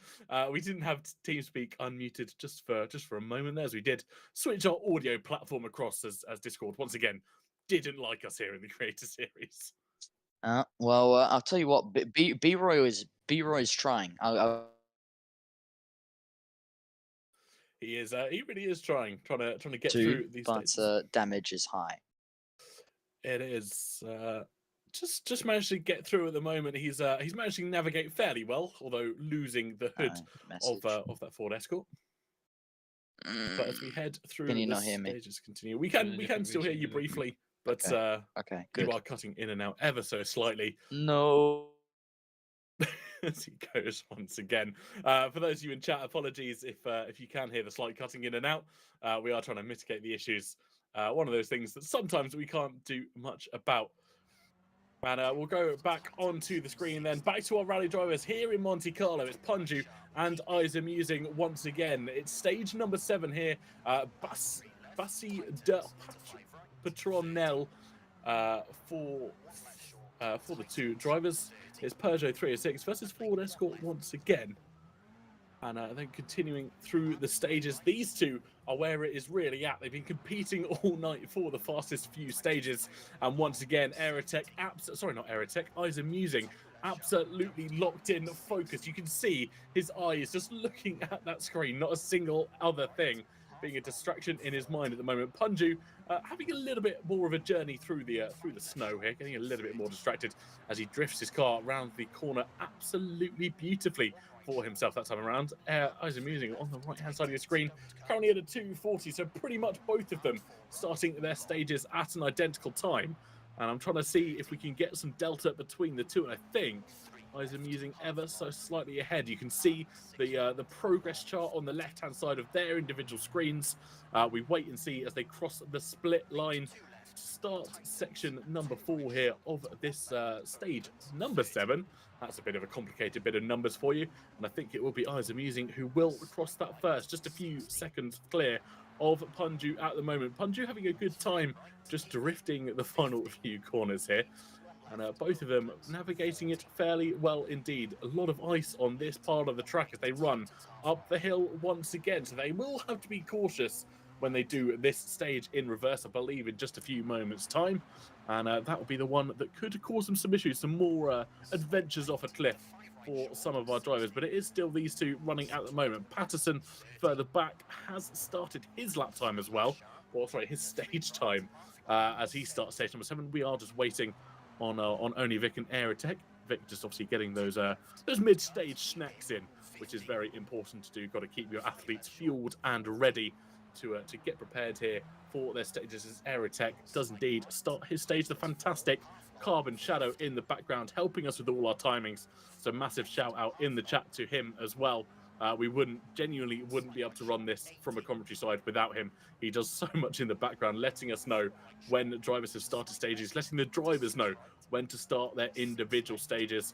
And that is a massive round of applause to Carbon Shadow and, of course, producer Rob as well, who does all the behind the scenes of this stream. But we'll go back to Isa Musing. He will cross the finish line of stage number 7 first, rounding a couple of left-hander turns, keeping the car planted. The Peugeot responding well to him across the line. A 4 minutes 38 for himself. Punju will just be a few seconds behind. He comes across the preliminary marker. 2 more corners to go for himself in the Ford Escort. And what can he do as he comes across the line here? It was a 4:38 for Isa Musing. It's a 4:55 for himself. As they head down towards the marshals, I wonder if we'll be able to switch to Patterson or Aerotech, who currently are on their runs. But whilst we wait for that, let's see where they find themselves in the standings. There we go. We have Patterson and Aerotech, both of them on their stage at the moment. Aerotech not looking as focused as he once was this time around. This can be crucial for the Seat Ibiza driver, but Patterson looking rather locked in with that F1 rig wheel. The Fanatec podium, I believe DD, if I stand corrected. Obviously, other wheels are available. Doing the old BBC spiel, if you're from the UK, you know exactly what I'm on about. But Punju and Eyes Amazing have both completed their runs. Everyone else just heading through at the moment. I think Patterson will be the first of the other drivers to set their hot laps, and hopefully we'll wait and see what's going on with these other guys. Hopefully we'll be able to get Jamie back in very, very shortly, back in to have a chat with us and continue the commentary there. Split for Patterson, the 3:47 as he crosses the final split line here, runs pretty much down the hill. Once he reaches this crest, he'll be downhill into town for the Peugeot 306 Maxi, one of 3 drivers, I believe, running this car this afternoon, and actually one of 2 drivers. It was himself and Eyes Amusing, both running the French cars. Everybody else, like we said, running either the Ford Escort or the Seat Ibiza, as Aerotech does on the right-hand side. A few lag issues from Aerotech's side, so that's nothing to be concerned about. But Patterson continuing to run down the hill rather well at the moment. Just a little bit of a wobble for the 306. Around a couple of left-handers he goes. This is the final few corners of the stage. Down the hill he continues to run. You can see the ice on the ground. And not quite sure how he's managing to keep this car on the track, but to avoid that cliff on the left-hand side. I think that would be a bit of terminal damage for himself, but runs down the hill. Can he keep it cool, calm and collected? Final few corners for himself. Can the Yorkshireman do it all here in Monte Carlo? He's back onto asphalt. But again, you can see the reflections in the ground. That is the ice that is causing a lot of our drivers difficulty. Right-hander to navigate here. And then I believe 2 left-handers to go for our drivers on stage number 7 of this Monte Carlo rally. Across that barrier he comes, warning him just a few meters left in the stage. Around the corner he comes. What's his time going to be? It's going to be a 5-minute 12.8. So let's see where that puts him in the standings. And just to his right-hand side, we continue to watch Aerotech running down the stages. Punju and Eyes Amazing have started stage number 8 here. They've got 3 stages, including that current one, to contend with. And this will be pretty much the battle for the win at the moment. 4 drivers, as we see the split there. I'm trying to see if Patterson's 68th in the world. Just one off the best number that you could be on this leaderboard at the moment. But it is Punju and Eyes Amazing at the top of your screens, left and right respectively, who are on stage number 8. It's Le Bon Vespil to Pierre Carver. I've probably butchered names again, but nonetheless, this is quite a fun stage. A lot of this pure asphalt, not much snow or ice to contend with until latter stages of this stage. So this could be a crucial moment to pick up some crucial few seconds here for our drivers. I don't know if we've got any update as to whether we might be able to get Jamie back in or not, but I will wait and see if we have any news about that. No trouble. We're still having some technical difficulties on both his side and our audio provider's side. But nonetheless, up the hill they both run. This can be crucial for a lot of our drivers. Eyes Amusing, sending it very close to both barrier and wall on the left and right there. And that is a bit of a heart-in-mouth moment through the tunnel for Punju on the left-hand side. Not as dramatic as the tunnel on the streets of Monte Carlo, of the track of Monaco that we will be visiting in just a few weeks' time in Formula 1. But nonetheless, a tunnel is a tunnel, and Punju navigates his well. And Eyes Amusing, who's just behind him in terms of progress on this stage, will be coming up to it, takes out the casino sign, just as Punju did as well. I think that might have been a little bit of a chat between them as getting rid of that sign, clipping the wall, I think, a little bit there for Eyes Amusing, but it won't happen for him. The lips are tense as he can get a little bit nervous at running through this stage. It is so close to both of the walls, like we said, very reminiscent of the Formula 1 circuit here in Monte Carlo. And it's everything. You've got to put speed and power down, but you've got to keep the car out of the walls. That is going to be absolutely crucial for a lot of our drivers. Patterson has started the final stage. Vic hasn't managed to finish stage 7 yet at the moment. I wonder if we can go back and have a look at how she's getting on with the penultimate stage. Still on the ice, of course. And whilst our drivers here, still on pure asphalt. heading up the hill on stage number 8. Vic having recharged with snacks earlier on, and she has indeed now finished that stage, so we won't go have a look at her at the moment. JP has unfortunately dropped out of our call, so maybe more tech issues on his side. But nonetheless, we do continue to run here in Monte Carlo. It might be solo comms for a little bit, so do bear with me through Monte Carlo here.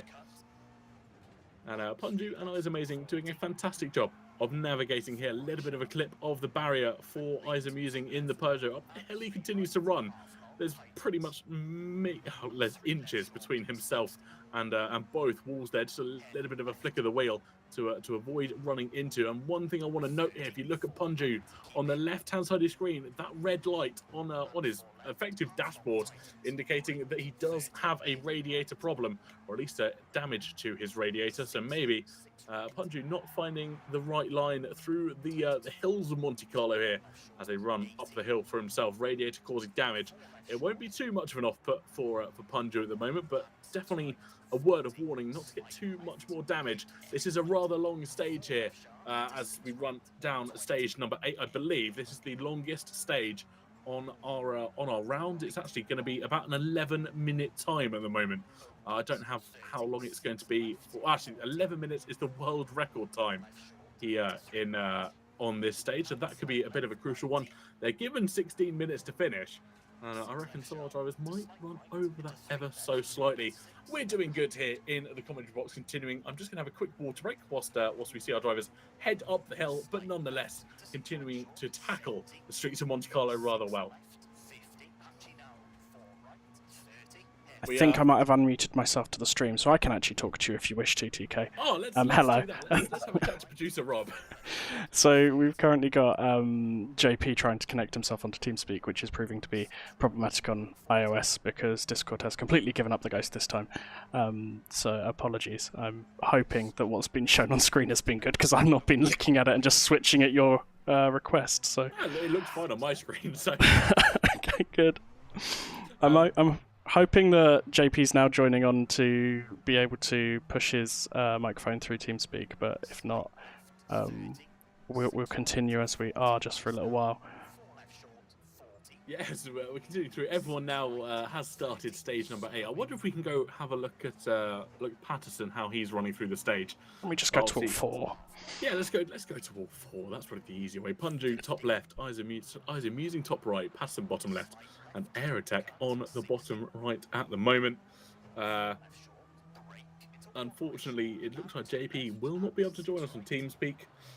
Just a few issues coming his way on iOS there. So if anyone's watching from TeamSpeak, sort that out, please. It would help.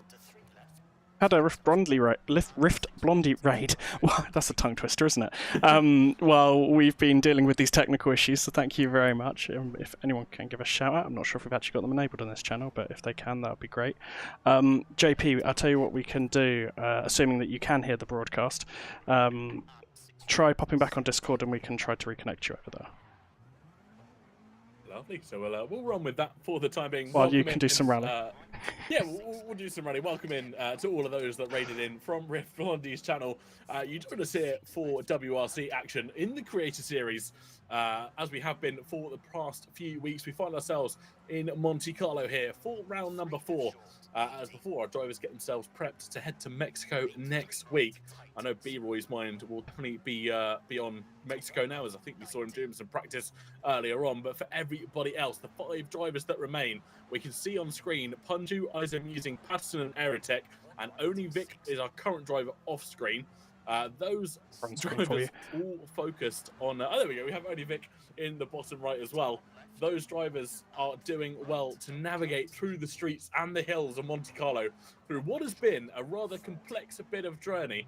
It's been icy, it's been dry, it's been pretty much dark at dusk, and the changeable conditions really causing issues for some of our drivers. Yeah, I mean, I barely made it through stage 2. When I was driving this, went off at the Cursed Hill, missed the sign. Gareth got notably more fortunate in our little preview stream that we try to do every week, because obviously everyone can take part in the Creator Series. What's it called? Club. That's it, Club. Yes.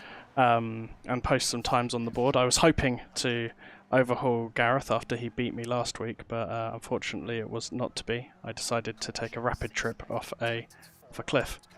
That's fine. I also took a rapid trip off a cliff through stage number 3, so I made it one more than you, but I think one less than Gareth, if I'm correct. Yeah. So you're splitting the difference on Nice. these rather precarious stages, which is why, in spite of let's just say a notable pace differential between Onivik and the other drivers at this point, I am very much impressed with the fact that she is still on the road. We have obviously lost B-Roy already. When did we lost him where Gareth went him off, stage didn't number we? 3. Yeah, he missed the sign. He did indeed. But yeah, still at the moment, only Vic. I'm impressed. She had a lot of damage coming into stage 7, I believe. She got that damage repaired. It was quite notable. It was gearbox and radiator damage for that Ford Escort. So really unfortunate for herself, but got it fixed at that service stage, and now pretty much minimal damage for herself. She might be taking it a little bit cautiously. But I think half the challenge, at least through Monte Carlo, is just getting to the finish in these stages. I say that, she does end up slightly in a wall. Oh, she's trying to pop a Yui for a second there. As if she's going to if she gets herself disqualified because she's stuck on a rock. The reset to track is your friend. The only driver we've actually got carrying damage at the moment is Punju of all people. He's got some radiator damage there. You can tell with the little red indicator on the screen. Not all of those red indicators on that right-hand side of the speedometer there are necessarily bad news. You'll find particularly the middle one, the handbrake, will go on when drivers are trying to get around particularly tight corners. And obviously it's not good if it gets stuck on, but I don't think that can happen in this game, so we shouldn't be seeing that. But that top one is for the radiator, bottom one for the gearbox. No driver really wants to be carrying damage. That cooling issue, while probably taking less of effect on a stage covered in ice, it will still be affecting the engine's top-end performance. Yeah, indeed it will. Obviously, the gearbox will sometimes cause issues with our drivers not being able to shift up or down gears, which through Monte Carlo, especially with its twisty and technical sections here, would really not be ideal for some of our drivers. Vic at the bottom right, slightly more focused on the ground at the moment. She just rubs the barrier, taking the NASCAR line through the hills of Monte Carlo. Everybody else navigating fairly well. Patterson on the bottom left, as you can see, just holding close to the wall. You see that handbrake button popping on every now and then for quite a few of our drivers who are just using it to maybe settle the car a little bit, as they might be gaining a little bit too much speed through the icy section. Patterson, I was about to say, was absolutely flooring it through some of these sections. Maybe a little bit too much for his own liking, as he did just clip the wall there. We'll move back up to the top row. We've got Ju and Isa Musing, both of them navigating quite through at the moment. We'll be able to bring them up on the bigger screens. The cams come back to yourselves.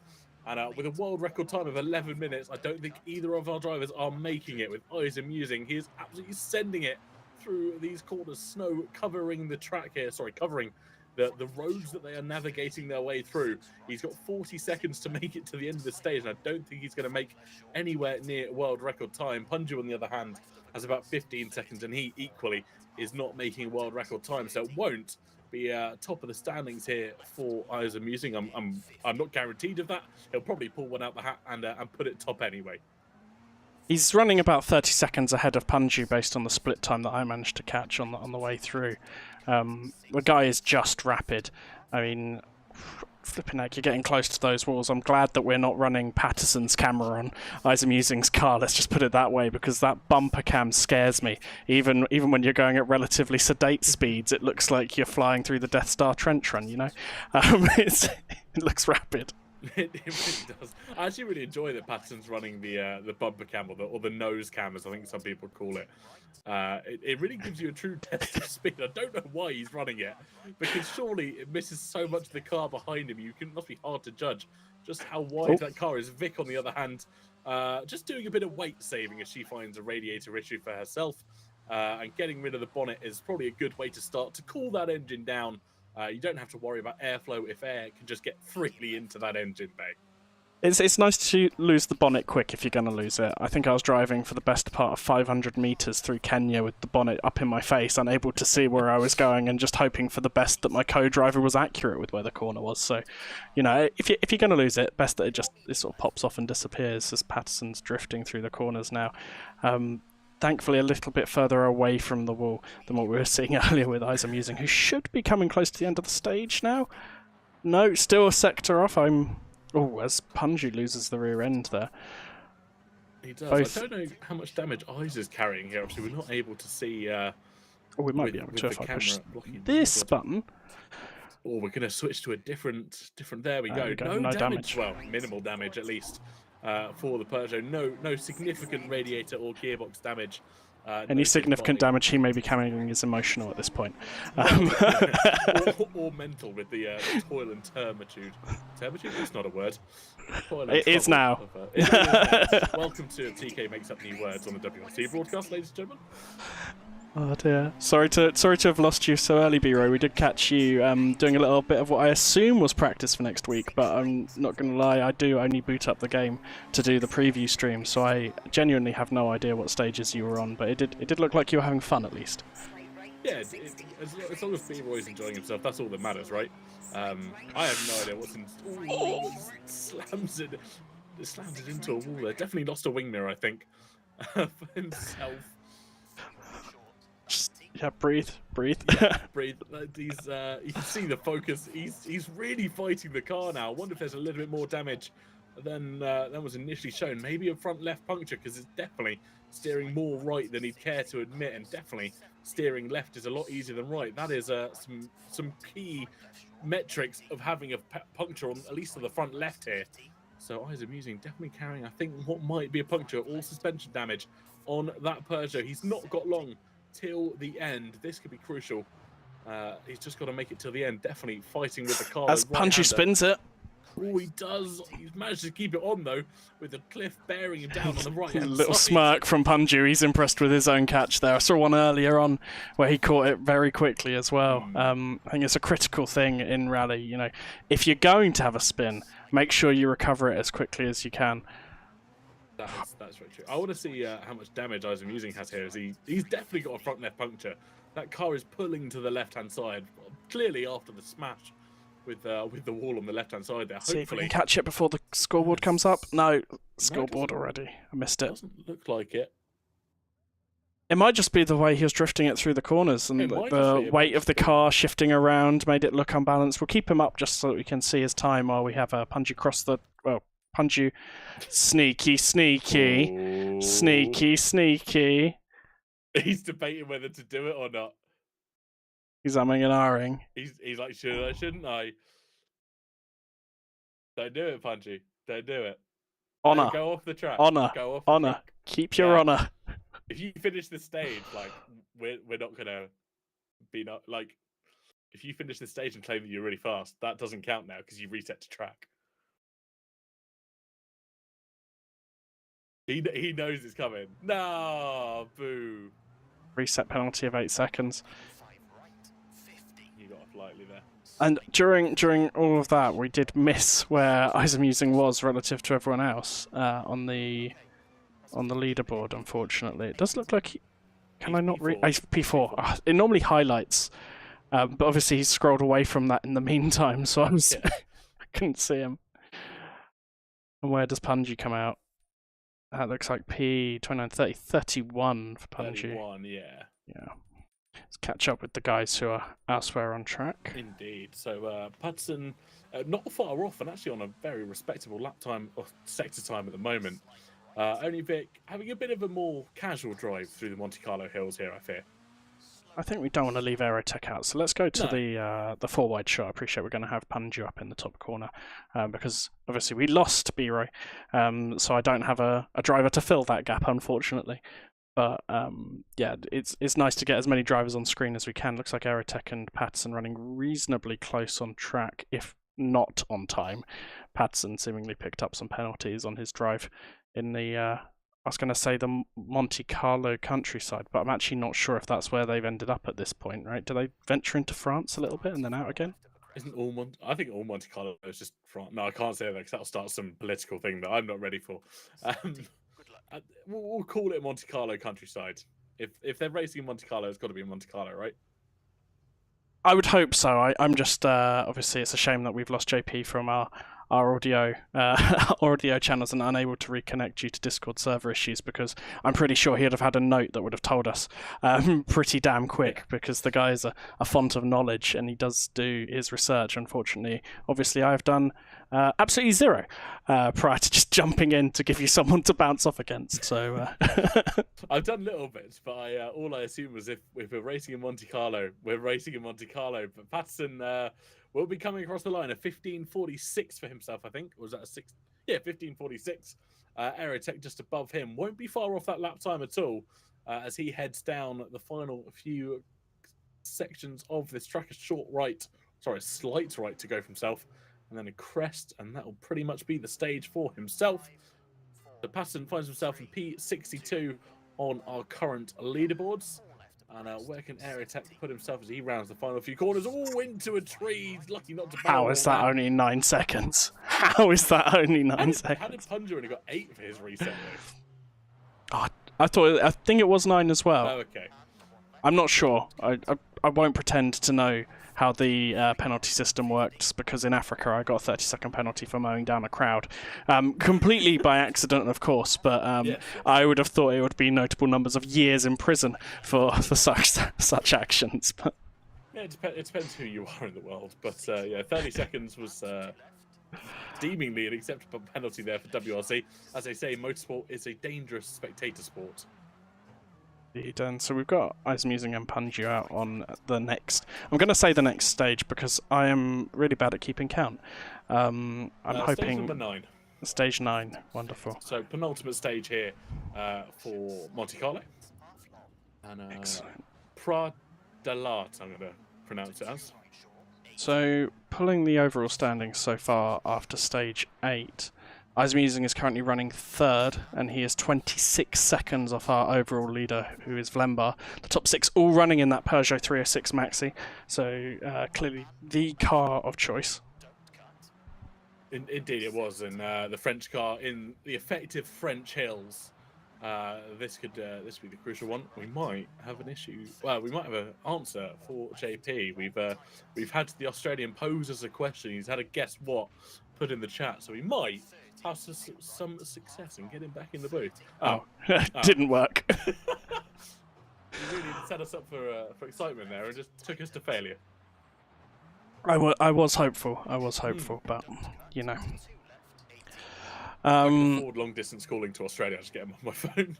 It's a shame because Discord works until the moment it doesn't, and the moment it doesn't work is exactly when you need it, isn't it? So I thought it'd be your PC that gave up first, not Discord. yeah, you and me both. For those watching, should the stream suddenly cut out, that is on me for not underclocking my graphics card enough. I've got a power supply issue. But we are ignoring the two guys who are absolutely ragging it around these hills. And Punju's still carrying that damage. Does he have an opportunity to repair that before the final stage, this being the penultimate? Is there a little mini repair? The final service stage comes just before stage 10 starts, or as this stage ends. So basically, it's hell for leather in stage number 10, as it has been, I think, on most of these stages or these WRC events. As you hit the final stage, that is a final time to do any repairs before blasting it down the hills of Monte Carlo. Comes into the hairpin, manages to get it stopped. I still can't believe how well everyone is managing to control these cars. I mean, admittedly, I'm on pad; they're on the wheels, but I think it does completely missell how little control there is with these cars on the ice. Punju said himself, when he realised that this event was on April the 1st, that he was going to make the meanest possible combination by putting incredibly powerful cars on Monte Carlo in the ice. So that is the reason for what I can only describe as Punju spins himself, what I can only describe as torture in the hills of Monte Carlo. Yeah, indeed, and it's really proving difficult for some of our drivers. Obviously, I think collectively got to stage 5 if you add them together, mine and yours. But that's not even half of the stages here in Monte Carlo. Even adding Gareth's on, we only get to stage 8, mate. So yeah, whereas as a commentary team, we couldn't even get to the end stage. Hopefully next week in Mexico we'll do a little bit better. Well, fingers crossed. Fingers crossed there are less large hills to fall off of. Yes. As I've said previously, I don't look at the tracks in advance. I just go and No, I drive neither them and hope that the chappie who's talking to me in my ear is giving me accurate instructions. But it is good fun. What I will say is someone who's literally picked up the game purely because of the coverage that we're doing here and how much fun it looked. It is a game that you can pick up and play and play reasonably successfully, even on a pad. You don't need a setup like these guys have got. Obviously, to get to the absolute peak, yeah, sure, you're probably going to need some specialist hardware, but there's nothing stopping you from having fun. And it does avoid one of the pitfalls of F1, which is other drivers being near you, which I know can be a source of frustration for many.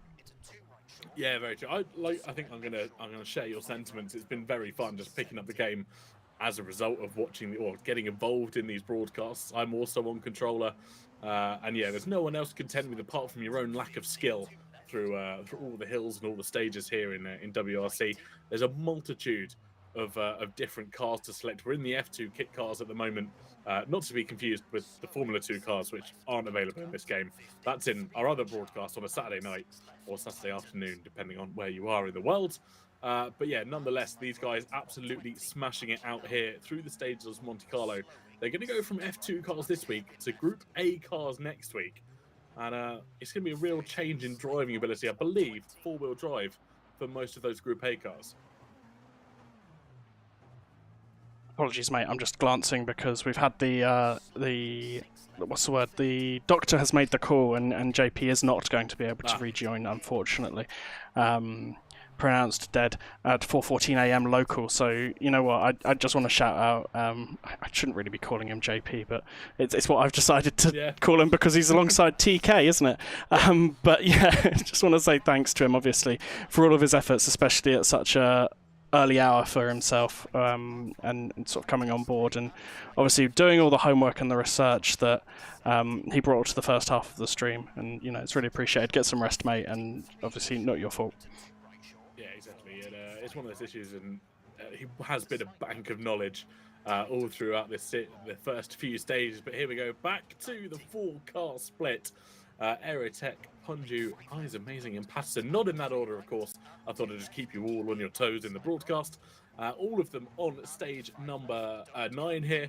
All of them running through the hills in a slightly different manner. I think Patterson might have only started about 50 seconds behind everybody else, as he's only about 30 seconds behind Eyes Amusing at the moment. Yes, as we're sort of losing Aerotech stream again, so let's just chop him in for Onivik, assuming that that's going to work. Oh, it's going to do that cut. Interesting, but it worked. As we see Vic into a wall and with more radiator damage. I mean, I think radiator damage is the order of the day. 3 out of 4. Yeah. 3 out of 4 doctors, well, 3 out of 4 drivers recommend radiator damage by the seams of what we've got going on at the moment. Yeah, I don't know where Patterson picked this up. I'm sure he'll show us on TikTok, on YouTube later when he uploads his highlights from this event. But yeah, a lot of our drivers getting that radiator damage. I'm not sure any of them would necessarily recommend it, but maybe is it a do as I say, not as I do sort of situation here? More than likely.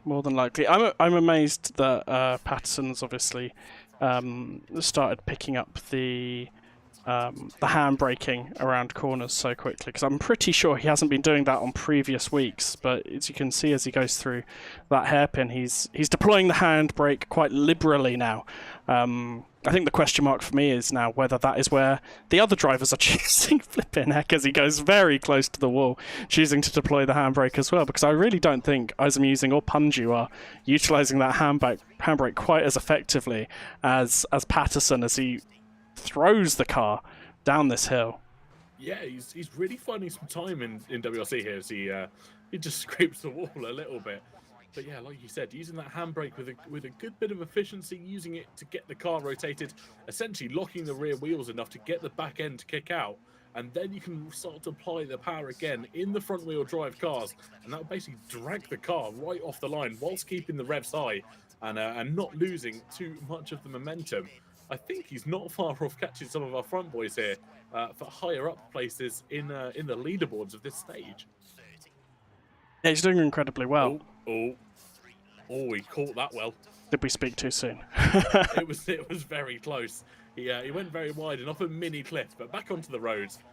He managed to hold it. It was just a little bit of style points here for the Peugeot, just showing off that it can indeed jump across some of our stages, but nonetheless, about a quarter for himself to go. Some very tight corners to navigate, and just clipping it too close there on the right-hand side. We mentioned earlier how close he likes to cut it. You can't quite judge the width of the car in this camera. I think that came to fruition for Patterson hereabouts. Yeah, so we've got Isam using just crossing the line, a 9:12.620. It looks like he is again similar to when I last commented on the gap between himself and Punchy, about 30 seconds up, maybe a little bit more this time. Does look like Punchy's picked up a crack in his windscreen by the looks of it, somewhere around the course, probably where he also picked up that radiator damage, but there's that black line that's across the screen. Yeah, indeed. This is, I think, one of the stages that we've done already, just in reverse. I think I recognise that tunnel that Patterson's just gone through from an earlier stage. We mentioned when Isam Musing and Punchy both went through it. How indifferent it, how not different it is from the F1 tunnel just by the casino.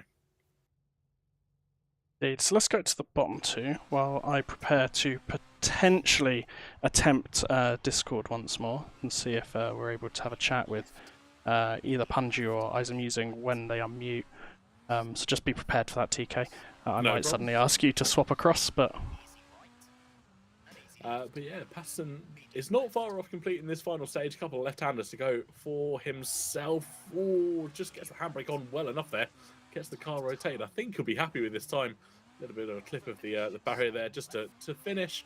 Across the line he comes. It's a 10.05 for himself. We'll wait and see. He's normally quite expressive with how he's been feeling after a stage. Breath of fresh air for himself. And still just getting down. You can slow down as you run to the marshal. You're still not on time, Patterson.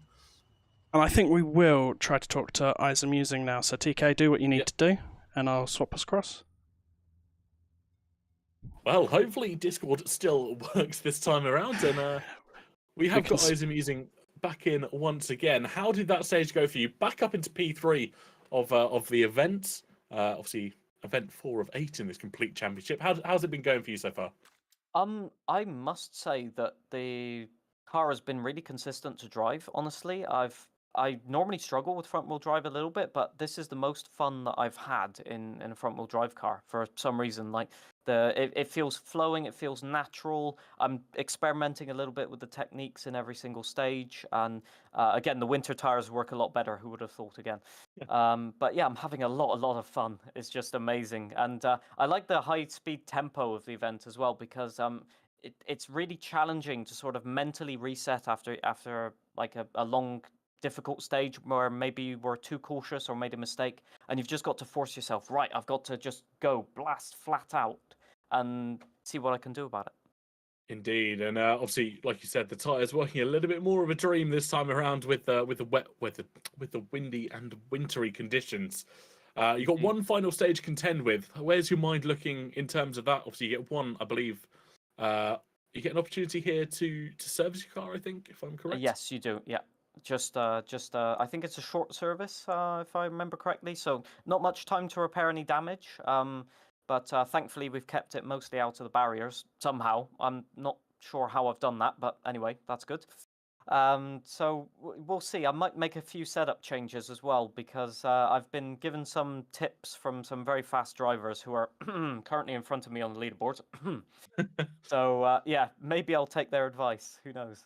So you said you were having fun as you ran down the course, and yes, I have jumped into the commentary box. We lost one of our commentators partway through the broadcast, so I can be heard. You said that you were having fun, but your concentration, the concentration on your face, you look like a man who is somewhat scared of every turn. Is that just your natural resting look when you're driving, or are you as stressed as it seems? I am genuinely, anybody that knows my history in esports, anytime it's front wheel drive, I'm like, this is survival. I'm just driving to a pace where I feel comfortable, and if it's fast, it's fast. If it's not too bad, there's nothing I can do about it. But yeah, that's just the specifics of rally, basically. There's so many car choices, so many drivetrains, tire choices, power to weight ratios, that there's such a diverse set of skills needed, and there will always be one car class where you're slightly slower than someone else, or one where you excel. And for me, front wheel drive is always that one where I'm second guessing every braking zone, every pull of the handbrake, how much throttle I use. It's a thing where I'm still experimenting, and some things work, some things don't. So I'm concentrating because literally I'm scared that this next corner I'm going to just lock the brakes and go straight off the stage. Yeah, it definitely keeps you on your toes around here, and we wish you the best of luck for the next stage. I think you probably have a couple of minutes to get yourself going, so we won't keep you for too long. But yeah, best of luck for your final stage. I hope it goes well. We hope Thanks. it does too. So in that, we did unfortunately miss an opportunity to chat to any of the others because they deafened up just before we finished that one up. So I think what we'll do is we will just go to all four and see who's out and about. We've got Punju has already started, so yeah, apologies, I did make us run long there. I apologise to our timing chappie, Carbon, Rob, another Rob, good name, who basically makes sure our drivers run to time. And obviously we should have is amusing running alongside Punju, but he's running late now, courtesy of me. So running through the final stage now with Punju. Indeed, he is. Those two heading out for the final stage, as alongside Patton as well. I think he's just started stage number 10, Col de Torini. That one looks all right. There's no weird accents in there for me to mess around with. Not too many eyes this time. So hopefully we got 1 out of 10 right this afternoon. But yeah, Aerotech and Vic will be the final two to start there. Aerotech still having some stream issues on his head, and Isam using just figuring out his setup there. Like he did mention to us just a minute ago, choosing the tyres, winter tyres it is, for his final run, and indeed carrying a spare for this final run attempt. And only Vic is finishing off her chips before starting her run, so let's just check how's Aerotech. Yeah, he's stable enough. We can keep it on the 4 for now, can't we? Even if Patterson's stream is continuing to scare me. Oh, hello, a tunnel. As he throws it around the track. This is in the dusk as well. You can just see the beam of those headlights creating a centre spot in front of him. And everything else, he clips the curb. But that is really causing issues for him because he can't tell how wide the car is, surely. More than likely, I think. Basically, the thing I'm curious about is why there is only one spot, because surely he would have multiple lights mounted on the bonnet, all pointing, and we should be able to see multiple spots. So I'm wondering if he's... Oh, yeah, radiator damage still. So either he didn't repair it, or he has already managed to take some damage on the front and potentially lost a few of those lights. So what I'm understood to believe from rally headlights, 3 or 4 of them, which are the main lights, are just floodlights, so they fill the entire initial run. And then the 2 central mounted are your spotlights, so your high beams that you have on your regular day car. Right. They point directly down the track, so they give you a long view of what's about to come. And that's the oval that you kind of see in front of you. That's those front 2 lights, really kind of helping the driver see a little bit further ahead than the general flood would provide. I wonder whether it's something to do with the graphics settings as well, obviously, it being a game. When you look at Ismusing's at the top there and then Patterson's at the bottom, he's only another, minute and a half into the stage, and it looks significantly darker on that bottom screen, so maybe some HDR shenanigans going on in the game, which does look beautiful in HDR, I will admit, but it can mean that things look a little bit different, because it looks almost like it's basically nighttime on Patterson's stream, while... Looks like you've got a little bit more sun left on Ismusing's. Yeah, it could also be down to their choice of monitor, of course. Some will have to run the game a little bit brighter, then that gets fed through our screens. And obviously the difference, they've had to make adjustments to make it look good for them, won't necessarily correlate to what you see on your screens. So that might have a bit of an effect as well. It might be Isamusing running his game just a little bit brighter to compensate for maybe a darker room or a darker monitor in that aspect. Fair enough. And it looks like we're getting a few more performance issues on Aerotech, so let's swap only Oh no. Carrying a little bit of damage, which for a short repair, that it's gonna...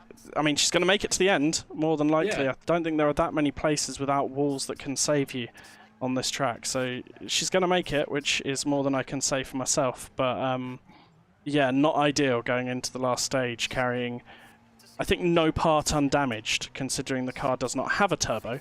And that's the one that... Oh no, the brakes aren't damaged. Good. At least you'll be able to stop. Yeah, that's it won't be too much of an issue when the car's not running at full speed anyway. Obviously, the brakes will be helping, but I don't know why you'd be fixing exhaust. Maybe it reduces the engine power slightly, I believe, Ah. from the description when I've looked at it before. But let's have a look at our top two as they are going quite aggressively through the stage now. I say that as I'm using almost scrapes some rocks from the wall. The amount of precision these guys need is insane. and it's not just precision; it's concentration. These stages aren't short by any means. Obviously, look at Punju; he's already 5 minutes into the stage, and probably just over that halfway mark. So we're probably expecting, around probably a 7-8 minute stage here. So it's a long time to stay this focused for. Indeed it is, and as I just pull up the timings for the stage, it is going to be a 9:23 as the current record, set by Vlemba, a name which is quite familiar to us who have kept an eye on these boards. So yeah, Punju's only just over halfway through, assuming he's running to that leader pace, and obviously based on performance in previous stages he's probably running a touch behind that, so still half of it to go. Yeah, Eyes Amusing is actually running quite a good time. If world record's 9:20, he's not far off that halfway mark. If he can cross that with about 4 minutes, obviously he'll be on for an 8.5 potentially if he can keep it together, maybe a 9. Obviously we don't quite know if that second half of the stage is more technical, which I'm going to assume it is by the timing screen as Punju rather.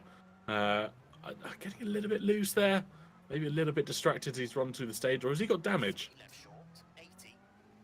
Can't see look it. like it. I think it was just maybe a slower part of the track on the ice, but he doesn't look anywhere near as focused as Amusing is at the moment.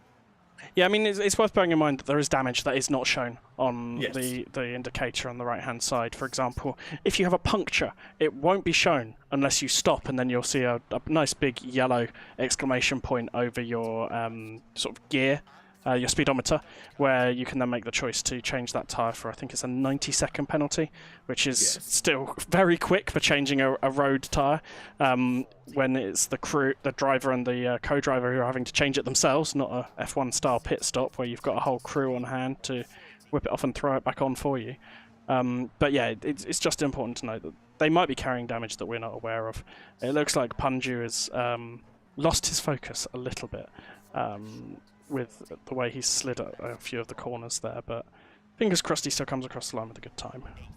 Yeah, I think it'll be important here. He's had a great run so far in the previous 9 stages. As long as he can get across the line, it won't be a bad result by any means. I think he'll still be leading the creators standings in effect as he runs up the hill for the final time. Currently on 82 points, I believe, behind him. Also, we have Dirk, Chocolate, and Meraki, both absent this week, but hot on both their heels is Eyes Amusing, scoring full maximum points last week out in Rally, Kenya, I believe it was. It is worth noting that until tomorrow night, obviously, Meraki and Dirk both have the opportunity to run the stages should they wish to. I would have a quick glance and see if I can see them on the leaderboard already, but they may well have already run it. I believe Dirk was having internet issues, so it might not enable him to be able to run any sort of stage, unless that gets fixed by tomorrow. He'd have a very quick time to be able to get it done if he can get it done overnight. You haven't got a patch to download, it might be doable, but Yeah. probably a significant challenge to try and do it over 4G. As our guys are now entering the final sector. Just keeping an eye out for Eyes Amusing's time. When the sectors look this big, it's obviously a little bit of a shorter course, and I expect them to sort of jump over the line, and I think I went a little bit too early there, expecting the time just to pop up. But here we go, as he comes across the sector split, he's currently running at a 6:39.1. So he's doing a reasonably good pace. If my tab had not crashed, I would have been able to compare that to Vlemba. As he's coming through the last sector now. The less, not far in the stage to go for Punju here.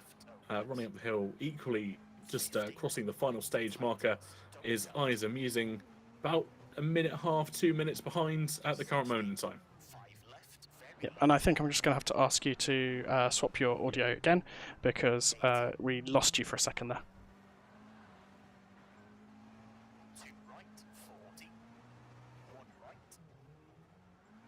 As good as it possibly can for you, our viewers, because that's who really everything's made for. And I would have said we've got that down to a well-oiled switchover now, but I did once again forget to unmute TeamSpeak, so apologies. TK. So close, so close. I got the mute Discord, I got the remove Discord, I got the deafen myself. I just didn't flick the switch for TeamSpeak. So let me do my usual spiel again. Just it was something about audio issues, how we're trying to make it as good a show as we can for you, the viewers, because at the end of the day, this is who everyone turns up to put on a show for, myself included. We like to make sure that everyone watching at home can enjoy this as much as possible. But looking on the left-hand side, it's Punju running up the final few stages, avoids the street lamps, and he will come across the final barrier. It's a 10-minute, pretty much flat for the driver in the Ford Escort. He doesn't look too happy there with that final time. On the right-hand side, not far off at the moment, is Isaac Musing. He's about a minute off world record pace at the moment. And he probably could make it. He will be just a few seconds off, I think, if my maths and judgment is correct. But not far to go for himself either. You say Punju's not happy, but I think he was celebrating there. Whether he's celebrating finishing at all, or his particular time is another thing, but that does look like he's in the top 20. Yeah. So pull up the stage timings to see if it's already updated on race. No, it has not. What was he, a 10:01 flat? So he would be P18. P18 with a 10. Respectable. We could just see it there. Yeah, P18, as we can kind of guess from where his line is as well.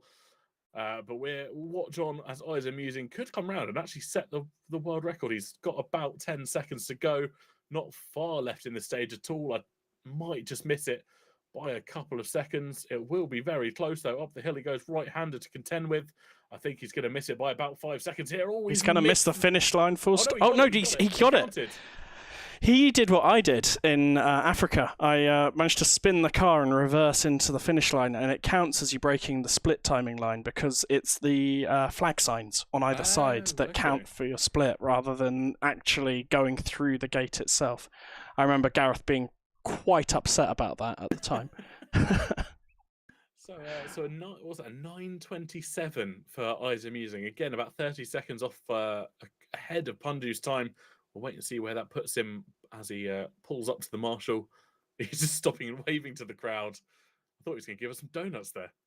Keep him up, but we'll pop ourselves onto the all-4 view just so we can see a couple of the other cars. Donuts. It is donuts. It is donuts. Looks like we've had Patterson either DNF or finish. No, he's finished. He's 71st there. Yeah. Let's just see if we can track down Aerotech. Aerotech has also finished. Apologies that we missed them. We were so enamoured with the show from Isaac Musing there, bringing us through our final stage. Only Vic is our last driver out there on track. She's currently about halfway through the stage.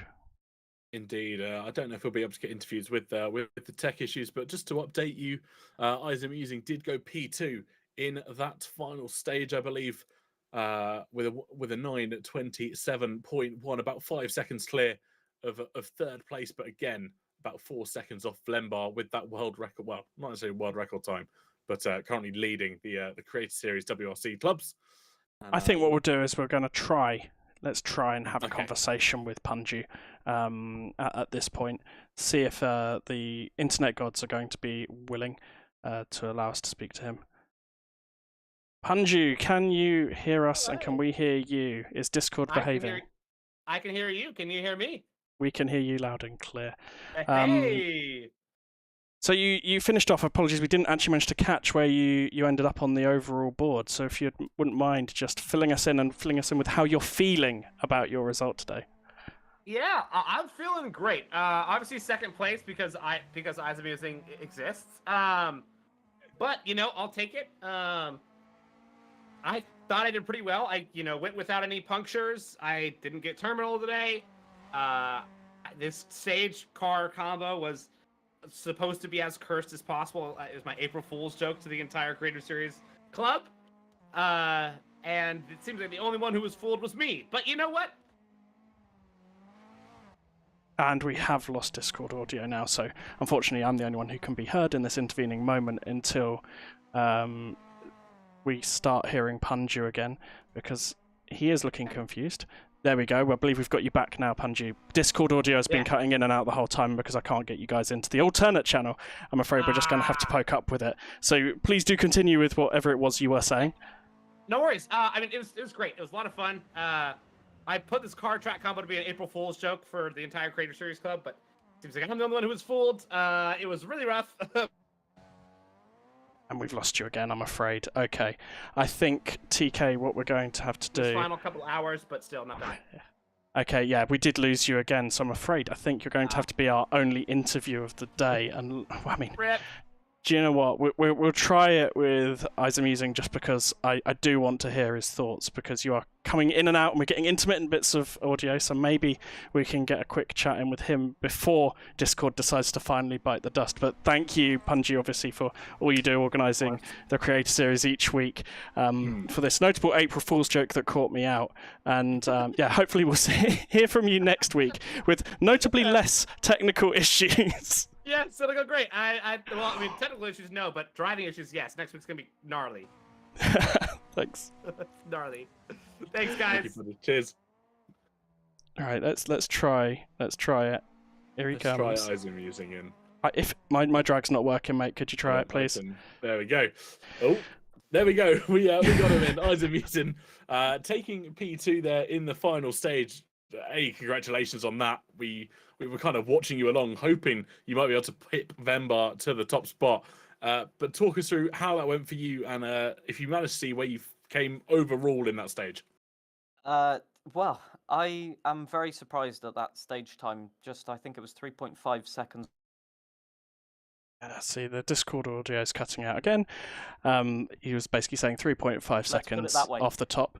Apologies, Izamusing, we lost your audio for a second there. We just got up to 3.5 seconds in P2. It's Discord, it is not you. Don't worry, just continue from the 3.5 seconds if you could. And if we don't lose you again, we'll hear you out. Understood. Roger. So I made a setup change, and yeah, it felt absolutely horrible, to be honest. Understeer, no traction, especially on the ice. As soon as I got on the ice, it was just handbrake every single time. Fourth gear, like, I'll just sit here on the apex and waiting for the car to do something, basically. So I got to the end, and I was thinking, well, that felt absolutely horrible, and I crashed into the finish line as well. So at least the sponsors got a close-up of their branding on the finish board. And yeah, I got to the end and I was thoroughly surprised with my time. But as I was saying, these cars are very curious. They're like an enigma to me. I don't understand them, and yet somehow, sometimes I can pull a good stage time out of the bag. So no hard feelings from me. Yeah, well, hopefully you managed to keep everything. I think I heard all that, at least hopefully stream did as well, Rob. Yes, everyone heard everything, thank goodness. Anything from you, TK?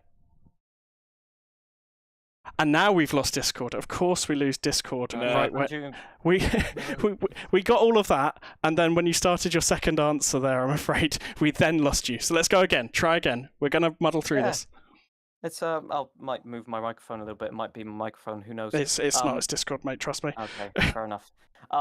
So yeah, I was just saying. I think this was like an April Fool's thing, really difficult. I understand that, but actually, this was one of my favorite events that I've done in a rally game. I can't like explain it how fun it was.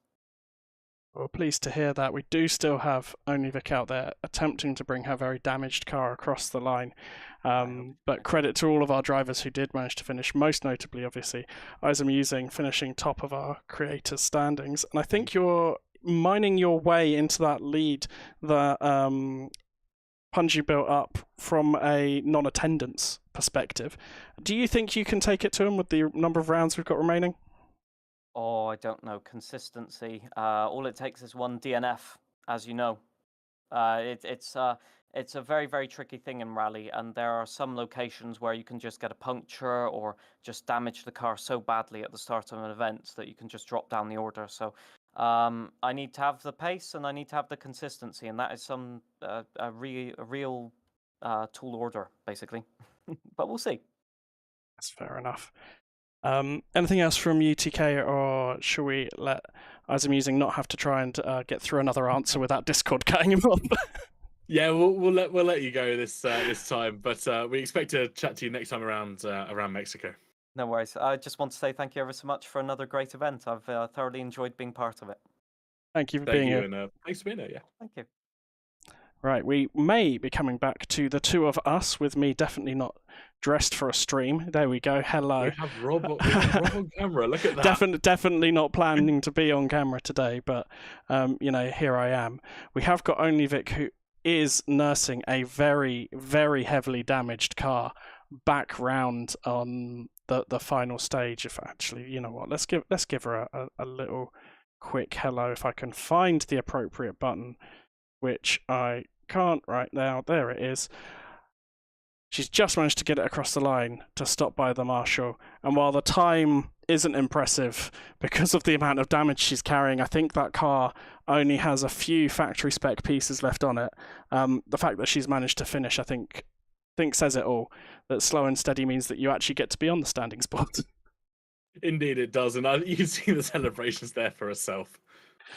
Very happy to have finished. You know what? I think if as we haven't managed to speak to her today, I have said to the other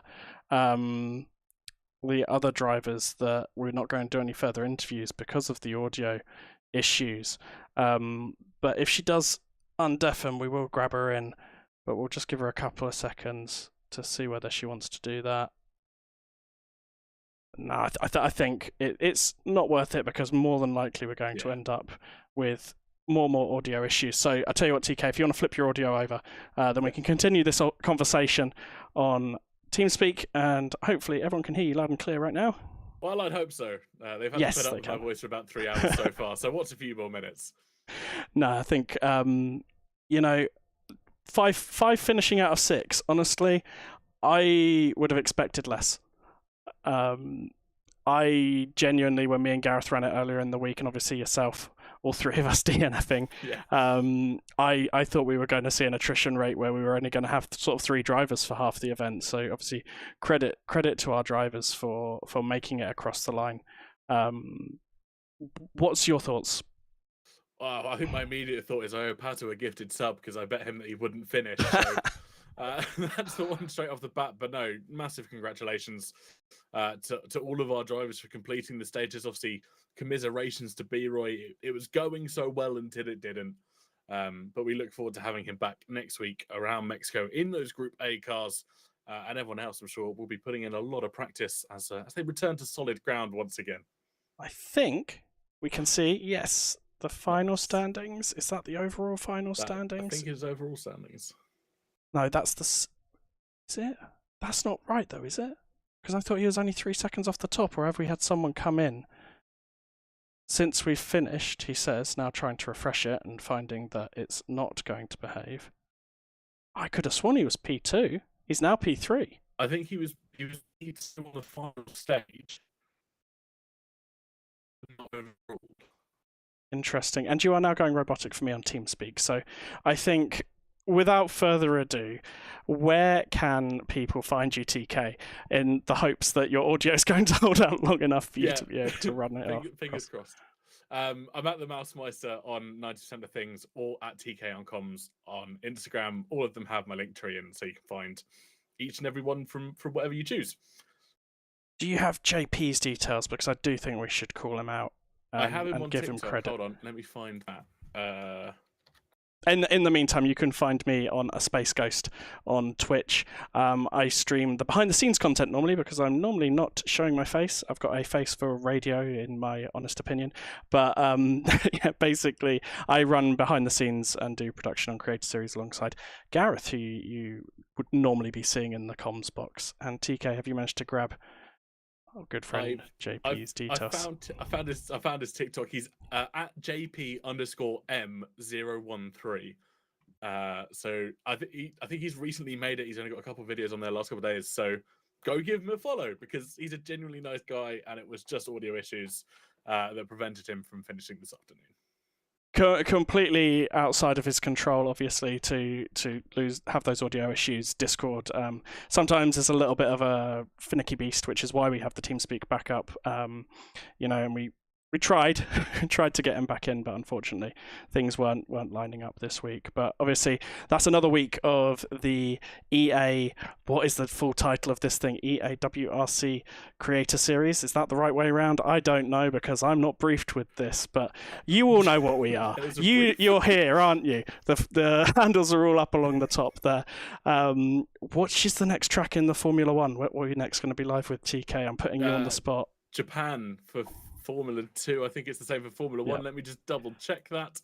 So it's Japan for F2 Japan. and F1 on Saturday night, guys. So we look forward to seeing you there. And I guess, TK, do you want to wrap us up? Yeah, well, thank you so much for joining. If you do want to check anybody else, check the socials above, because there's so much behind the scenes content and additional stuff going on. But for now, it is good night and God bless. So we'll see you all on Saturday. Good night. Bye.